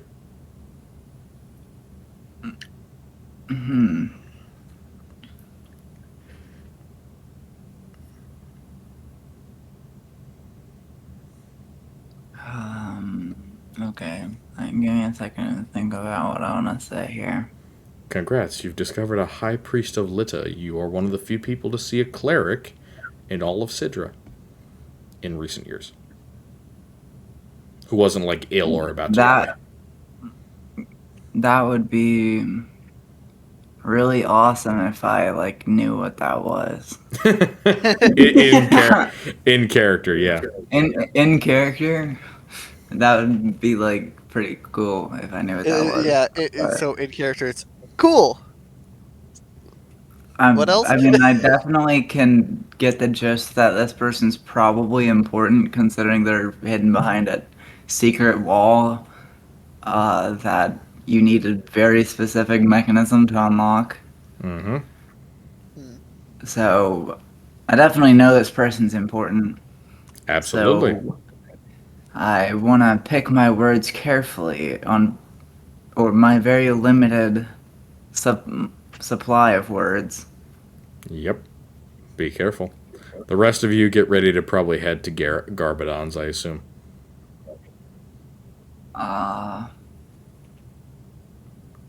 Yeah, you said I was already there, or like going there. Heading there, I assumed, and we'll get there once. Heading there. Once I was out for a little bit, but yeah, no, like Yeah. that makes sense. Once Go in there. Pipes gets her stuff done. Okay, so I'm gonna like kind of pull the sheets of paper that had like all the poems and stuff, the shitty poems, shuffle them just so I have them in my hand, and I kind of try to politely walk up. And I'm like, Excuse me. I need help. How may I help you, child? The voice does not come from the figure. The voice echoes from the walls around you. The figure Whoa, doesn't this move dude, at all. this dude has hella aura. Holy shit. Um,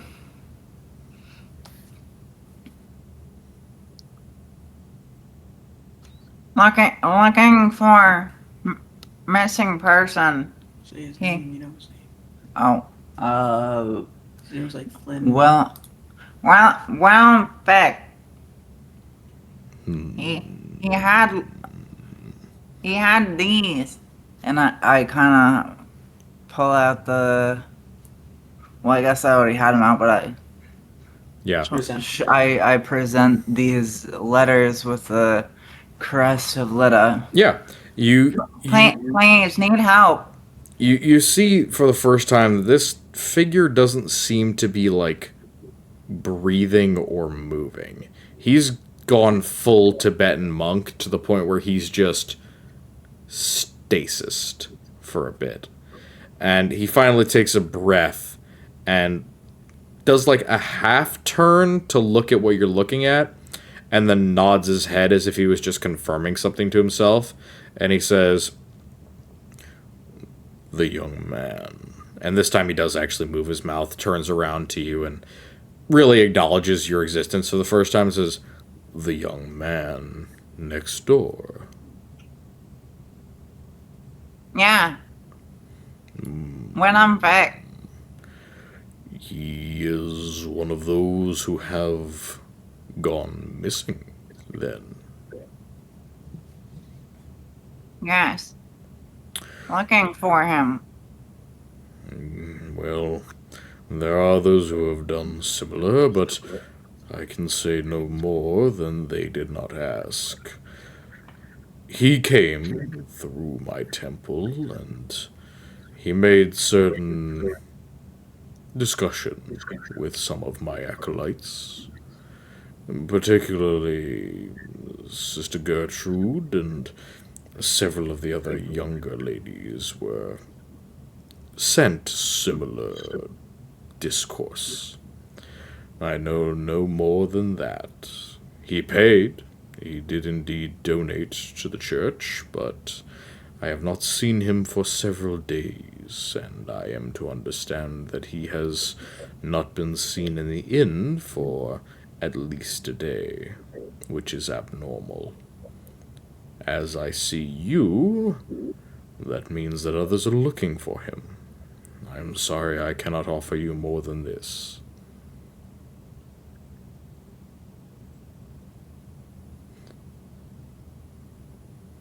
I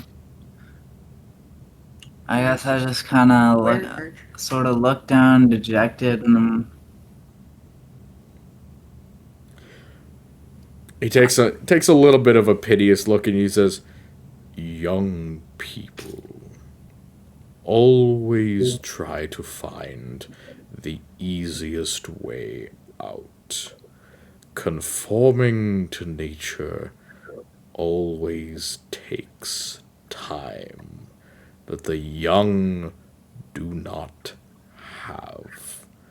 This young man was such a man."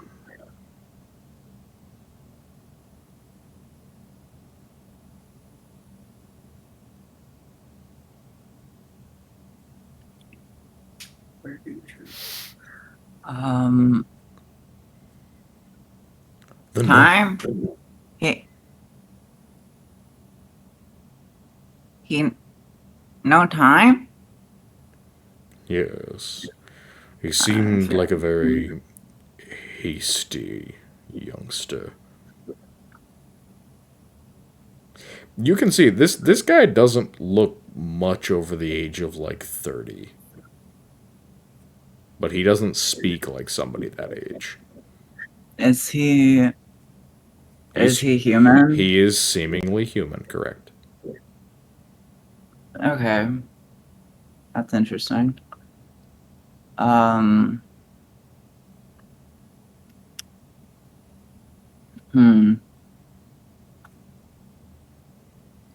Could I ask him if he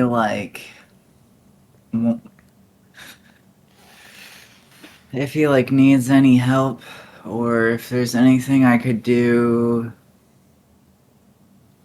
in exchange for, just like on a personal level, like for knowledge about nature and like nature magic? If you want to verbalize that, go ahead. Okay. Yeah, I don't know why I didn't say that in character. You need help? What will do job for more knowledge of nature, The goddess. magic, nature and magic, or just one. The goddess provides most of what I need. I know you are not a true follower, but if I were to offer, take care of what has done this young man in. Those who might be brought into the faith should not be lost on the streets of such a city as this.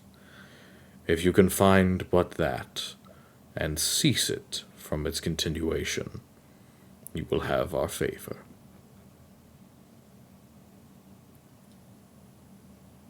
Okay, I will. Thank you. Take care, little bird. And he turns back, stares back towards the rock, and you feel this palpable sensation like the air just got remarkably close in here, as if the humidity or the air pressure just increased dramatically. Okay, I'm gonna take my leave because conversation's pretty much over. Yep, alrighty. You are out. A couple of the acolytes give you a little bit of a look as you leave, but if you don't talk to them, they don't bother you. Who then am I left with before we finish session? You were saying I was going off to Yes, see the... Garbadon's Magics, spelled with a K. Was I just like sent over to like ask about buying some stuff? Well, I don't know. That's Assuming- entirely based on what Raptor has to say. What does Norbert tell to... All right, so I'm following you, and you've gotten me to go with you. I'm gonna say. Norbert? I mean, I was with Sanju. No, it's not J sound, right? It's Sanju. Sanju. Gotcha. Yeah. I gotta figure that out. San- I was E. with them. Senju. Senju, that's it. Before they went in, and I guess I'm there before they went out. So I don't know if that I'm actually with you on the way to. Yeah, you Garbadon. probably aren't. You probably just told them, Yeah. like, hey, cheap magic items from this shop up the road. Exactly. Yep. Yeah, like, hey, Yeah. could you pick some stuff? Yeah, I can do that. Basically, it's Yeah. pick up some cheap magic items. I'll haggle Go a little shopping, bit. dog. Figure I'll it go out. I'll go shopping. Yeah. Hey, I'm persuasive. I got this. We'll chill. Yeah. We'll Tell me figure you know something the bear guy, I guess, and you might need. Oh yeah. I'll You'll make sure to get mention- not treated better because I guess she's being nice to any customer that walks in there. So I don't know. Do you? Yeah, I'll do mention, whatever. yeah, like, hey, Yeah. my friend mentioned this place. Yep. Yeah, sure. So this time, as you enter the rapidly thumping and slightly noise-making building, you notice that there is nobody at the actual counter. There's the sound of somebody upstairs on the second floor, though, and that creaking is making you markedly uncomfortable. Roland is just like, I mean, an Kinda sits with the elephant being feeling on for a the moment. second floor of a building I'm in would make me probably exit immediately. yeah, he just sits with the feeling. He just is like, Especially you know, I'm used the to being clumsy feeling elephant. yeah, no, he just kind of. I'm used to feeling unsettled, and I'm used to this. Yeah, we're just gonna keep going. Yep. There's a lot of like miscellaneous magic items. Many of them are something that you can't positively identify. You're not the most like academically schooled in magical items, so you definitely feel like these things are probably magic because they don't look normal. But also, there's really bad and or incomplete labeling. So I do have a little bit of. I have proficiency, I believe. in Or, Arcana, yeah, I have a bonus. I have a I have a what's your 4 in overall? Arcana. What's your overall bonus? It's a +4. Okay, never mind. I'm wrong. So Not bad. Yeah. yeah, that's not bad at all.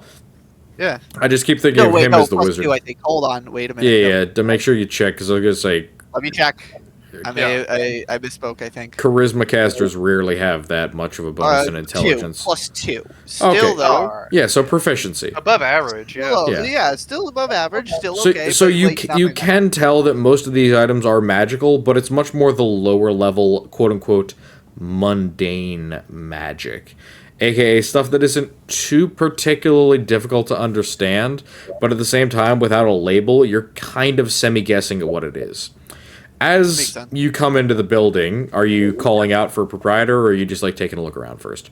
He's taking a look around first. He's kind of just like the person will get to me when they're ready, but he's just kind of perusing, kind of All right, figuring out. roll getting me the a deal. d6. What specifically are you looking for in terms of like what you would stop and take a look at?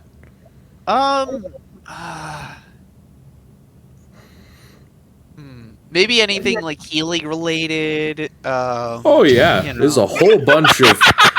There's a I know. whole bunch There's a of. lot. There's plenty. There's plenty. Yeah, there which are is funny. plenty yes, of quote the unquote healing potions. Healing potions. yes. He's looking for both. Big air quotes on that. Yeah. For anybody he's looking for listening. both Yeah. healing potions and actual just healing. All right, know. roll a d6 then. All right, let's get just a d6. All you find is healing potions. They're all labeled correctly, and many of them do look like legit healing potions. They're either in correct healing potion bottles, or they're the correct bright reddish color that reminds you of healing potions.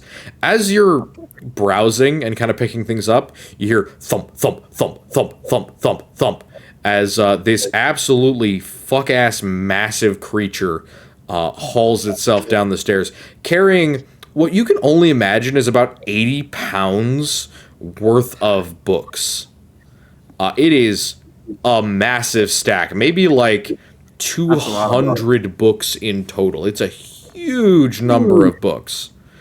And she literally can't even see you over the stack, nor can she hear you. So she straight up like walks, and you find yourself having to jump out of the way to avoid getting trampled as she makes her way towards the edge of the room.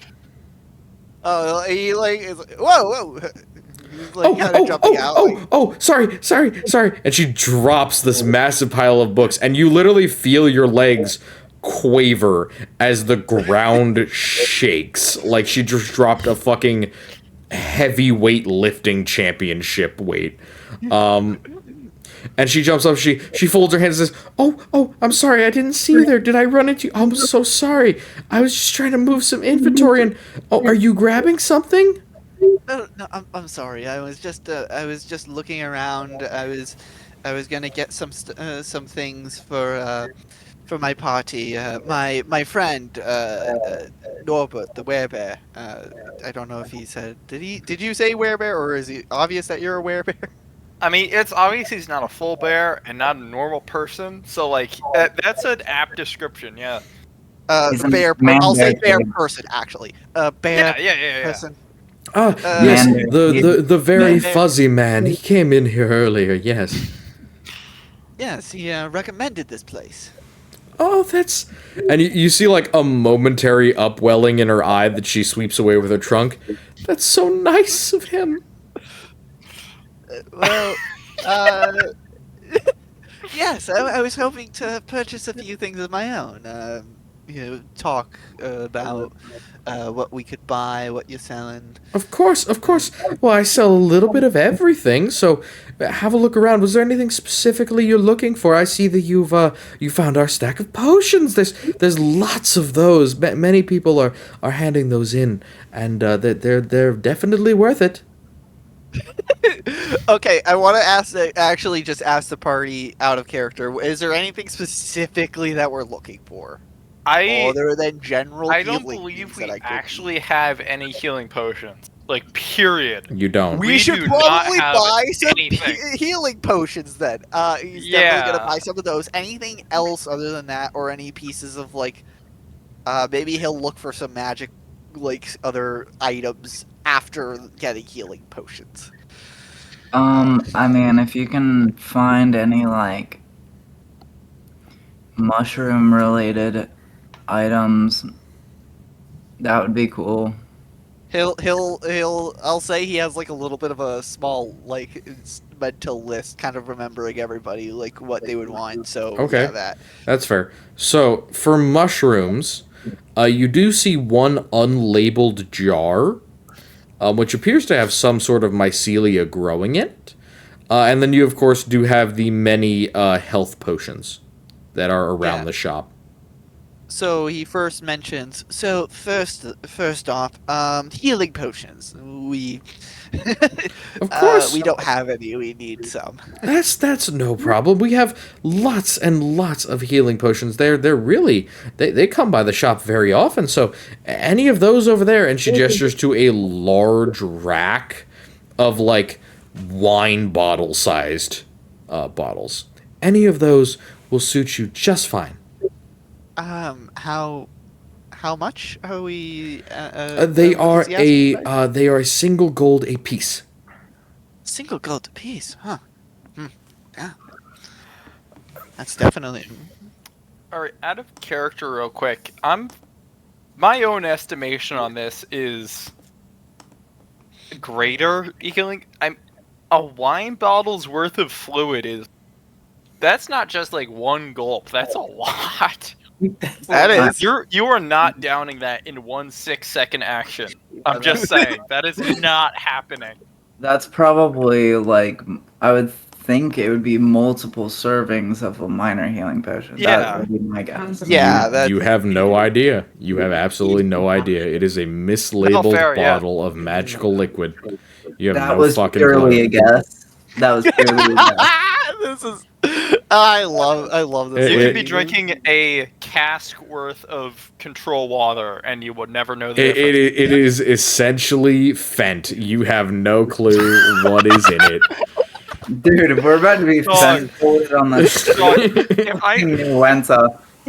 If I see the one cordial person in the party fucking doubled over on the mystery health potion, I'm gonna riot. Mystery Oh my health God. potion. Dude, you better not Narcan me, bro. Don't kill my high. We do not have that shit. Don't Narcan we my do not ass. have a competent enough Cleric. healer for that. Yeah, or a cleric. Yeah. Nobody has cure. Nope. Nobody has Nuh-uh. dispel or cure or anything. Yeah.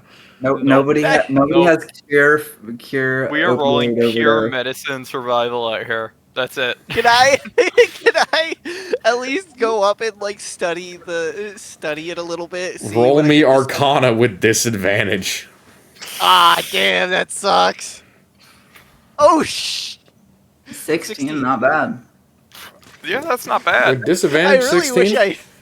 Yeah. You pop other one- off the top of the bottle and you take a whiff and you're like, "Oh fuck, that is not potion. That is liquor." Oh. That is hard liquor. Dog.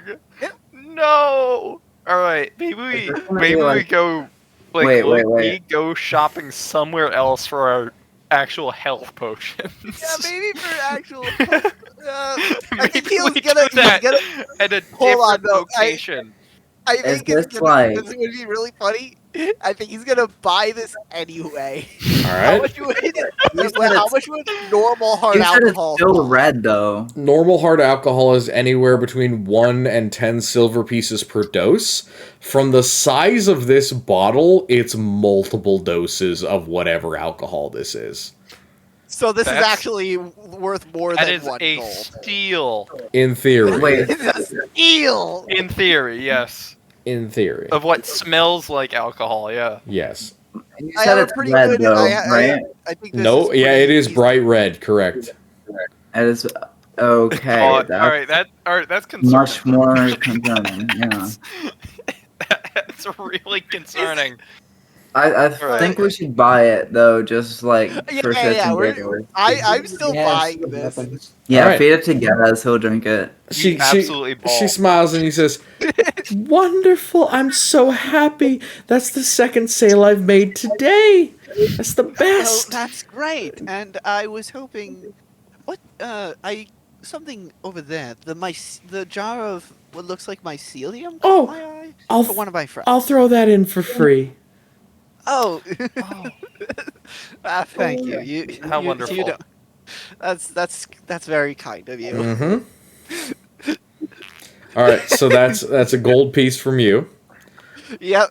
In exchange, you have received a total of 3 doses of dyed lizard woman's milk.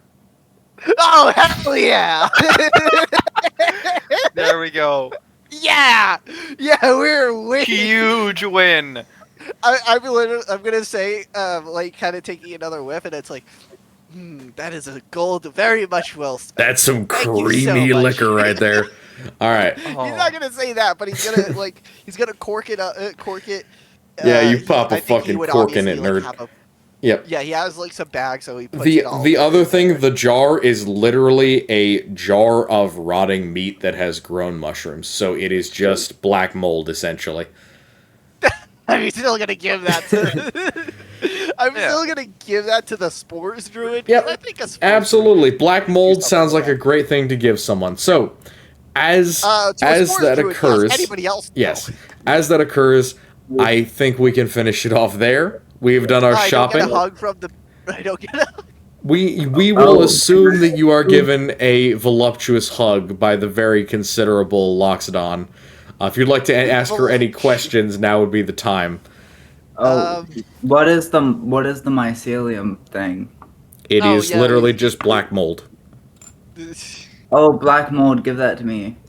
Yeah, that's the idea. That's why he bought Yeah. it. That's why he got it. He Okay. got it with you in mind. Any It's a other gift. questions? What are you doing? No. I think that will come in handy. All right, we'll ask questions about her origins later. All right. Yeah. I was joking. I was like, "What are you doing?" You can. No. I won't stop you. If you want to do that, give me like 5 minutes. All right.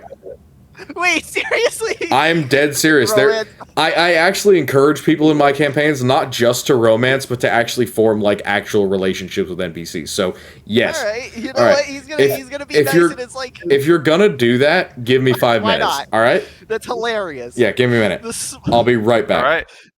bro is like 5'8". He's like he wants to be nice, and it's like I think he's more asking it probably as like, Dude, "Hi, that would you is- like to get a drink and have like a talk?" You know. I'm back. Sick. Let us boldly go. Continue on Alright. from Alright. where off you left, little half elf. Fuck it. We're gonna ask her kind of more in a kind way, at least like, you know, making friends a bit more, but still. He's gonna ask. What? You're not What do just you gonna go the Piper route and try and obliterate something the moment it steps out of an evil mirror and possesses your friend? All right, go ahead. Fuck it. He's gonna ask. I might as well ask. Are you doing anything later? Well, I mean, I'm staying in the shop. I'm helping to organize the shelves, and she kind of like looks around at the fact that most of the shelves are literally like shattered and broken, and she kind of gets a little downcast for a second and says, "Well, I guess I'm not doing much anymore. So not Would you like much." to go? would you like to go get a drink? She like tilts her head a little bit, looks definitely down at you, even though she's basically sitting, and she says, "Going like a drink, like at a bar." I mean, sure. I know the Wave Mother is it's a great place. Currently staying there, being a Chaucer and all. She blinks several times, and then she like looks down at her hands and does a little flap thing where she crosses her fingers a couple of times, like nervously, and just, well, I don't usually fit into a lot of those places. Well, then maybe I can bring something back. Don't worry, it's all. You would? You really would? I mean, sure. Why not? Is there anything specifically you like? She thinks for a minute and shakes her head and says, I don't really know. I haven't gone out in a couple of years. It's been a while. We'll figure something out. I guess maybe I'll ask if do you like you know what, I'll just leave it up to my best judgment. Maybe I'll get a nice spread. Please. That'd be very, very kind of you. I'm a bit new new to that kind of thing. I don't drink very often. I try not to drink too often either. Being out at sea and drunk is not always the best thing. She lets out a little bit of a nervous laugh and like, oh, so you're a sailor then, in addition to that, and she pokes like the center of your chest where the icon is, and you just feel the sheer fucking reverb as this creature thumps you in the center of the chest. He's like, he kind of like is pushed back a little bit, like, Oh, for sure. like kind of like holds there for a moment and is like, he laughs a little bit, and yes, I am a bit of a sailor. I grew up around the docks. That's lovely. I remember when I came here over the ocean. It was such a nice couple of months, but well, I don't really have much need to go out on boats anymore, and it's so expensive nowadays. You have to book 2 or 3 cabins just for somebody like me and a friend. Well, I mean, I guess it's not getting any cheaper, but maybe someday, you know? Maybe. I mean, I hope this business gets up and off the ground. It's a nice little place. Yeah, we're holding it down. It's 35 years old in a couple of weeks. My husband started it, and well, I've taken over after he couldn't anymore. Wow, that's great to hear. I guess that you're at least continuing the business. Yep. Maybe sometime I can help. If you know what, I could try and help out. I'm not very canely inspired, but I know a little bit. Puts a hand on your shoulder and says, anything you could offer would be such a kindness. Well, then I'll make sure to give all the aid I can. I am a little bit busy, but I'll make some time. Well, at least I'll see you later tonight. You certainly will. Alright. And with that, are you heading out? You've already been squeezed once, and she's definitely not in control of herself enough to squeeze you again, so... Okay. I don't want to break your fucking elephant spine. And a mouse. Yes. This is literally an elephant and a mouse. I do not want to break your spine this early into the game. No, thank you. I mean, it'd be I gotta funny, admit, though. this is cute. It would be It funny. would be funny. It would be funny. In which case, make a dexterity saving throw as you turn. Oh shit! All right. Oh, Dex saving dear. throw? Uh-oh. Yeah, dex save. Come on. Oh shit! 16? Okay, so you feel just at the last moment as you turn, you feel something leathery touch your shoulder, and it is unnaturally strong. There's the faint scent of magic that you've already known very well in your nostrils as you feel her trunk kind of brush the back of your tunic rather than wrap around you with the enhanced strength that it would normally have had. So she just kind of lets it go with that, kind of like patting you on the back rather than literally wrapping you up with the trunk. So you are able to escape for the moment unscathed. All right. Worth it. Yeah, totally worth. This is basically equivalent to bard type shit of it, like. Should have asked her to throw it back on you like a real one. Or say shit. No. No. We don't start with that. We do not start with that. We more class in this campaign than that. All I right. am a man. She is 150 years old, ladies and gentlemen. We're a little bit You also jumping gotta the gun keep there. in mind that she's a widow, so you kind of have to have a little more grace when you try to riz her. I feel like I'm getting having. to know her mildly before asking her out. Yeah. I was hoping. Hey, this isn't asking her out necessarily. This is at least asking her for a drink. Yes, you And are have a taking nice advantage of someone socially awkward and isolated in order to get a drink out of her. That sounds No, I bring reasonable. her the drink. that Put it that sounds way. more That's gentlemanly. horrible. That's That more way. gentlemanly. I'm on board with Yeah, I that. thought that was the implication that I was buying and Yes, I know. buying and then I'm. bringing it I was making a joke. All right. Are there any more things to do before we head out to Pier 7? I'm good. All right. I'm good. At the start of next done. session, we will Oh, head wait. out to Pier 7. Mm-hmm. Quick question. So this Yes. this bottle I have now of black mold, Yes. as previously mentioned, am I able to druid craft this onto my quarterstaff? It is mold. So technically yes, but it would damage the mold you already have on there. So you don't have the devil's snare on there anymore. So you could get it onto your staff, sure. I will remind you, it is black mold, and black mold, as much as you may be a spores druid, is still not healthy for you, and it can give you lung infections. So unless you want a fungal infection, I wouldn't recommend taking it out of the bottle.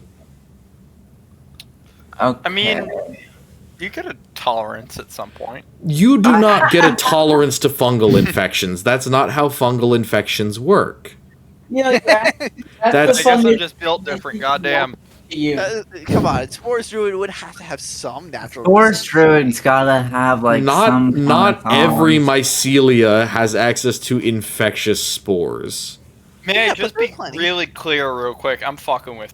I'm not saying you get a fucking. I know, but I don't think Senchu is fucking with me. I think Senchu genuinely is no, that's like. fair. That's fair. Yeah. Yep. So I will tell you, you can use the spores for something, such as maybe a thrown weapon, but I would not recommend carrying around an open source of black mold with you. Yeah, it's basically we throw it and it's you now have cancer. It's not cancer; it's a fungal infection, which is arguably worse. Yeah. Is it? That's a topic for a later date. In an era where we have surgery but not antifungal bacteria, it is worse.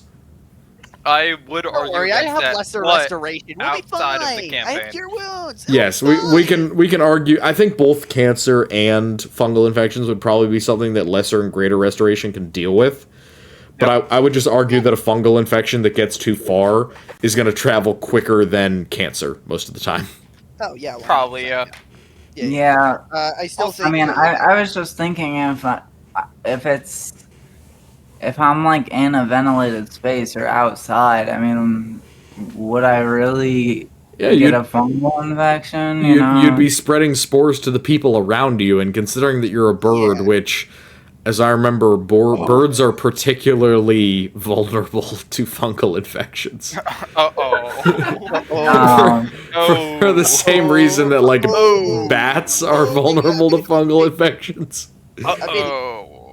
Yeah. Okay. So I'm not gonna put it on my Not good. staff, but I'm just gonna hold on to it. You can Not- use it not as a gonna open the bomb. bottle. You can use it Yeah, as no, a you can throw fungal it at somebody, grenade. yeah. Huck it at Fungal somebody grenade? for real. Yeah, Yeah. fungal grenade.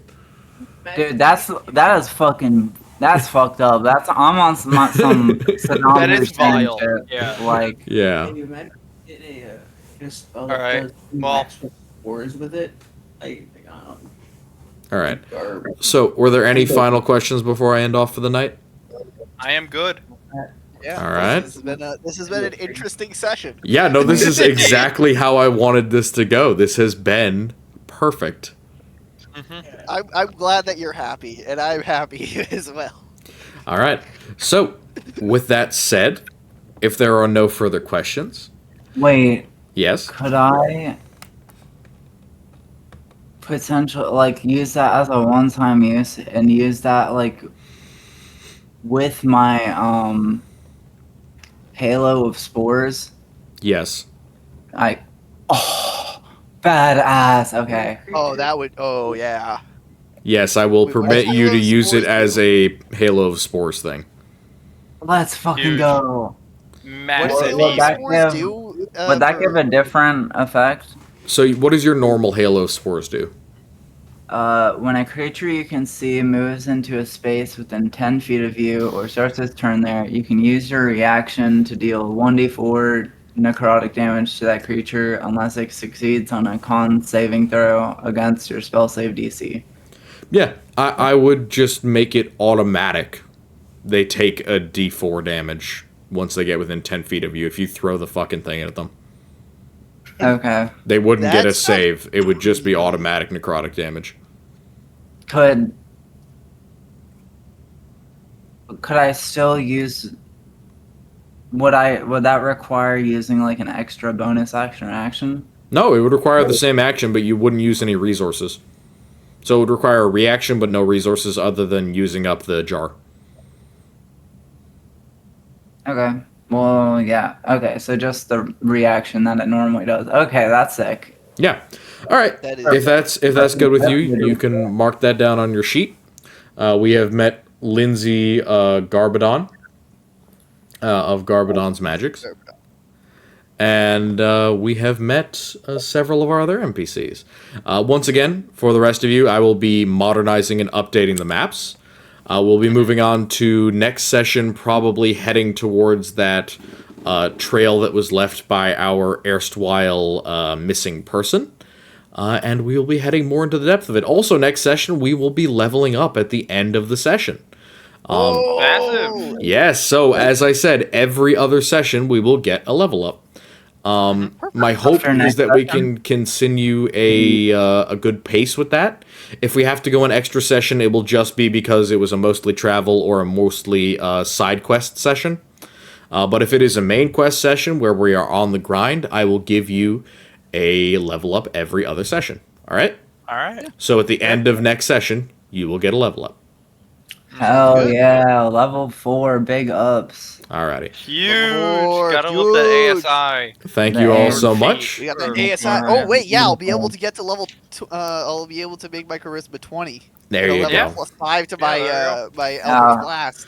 Alrighty. I'll be able to yeah. get With- wisdom 20 with- as well. With that said, I appreciate it so much. You guys can stick around. I'll stick in VC, but I have to end the recording now for our folks on YouTube. Oh yeah. Our credits for today's artwork go to Anna Giovanni, Noir Chaotic, Ulysses Spiel, for our overall thing and for our thumbnail, which I'm going to be changing throughout the sessions, but we can see how it goes for now. I hope that those of you who are watching have enjoyed. I hope that it's been as pleasurable for you as it has been for me, and I wish you all a lovely good night. Bum, bum.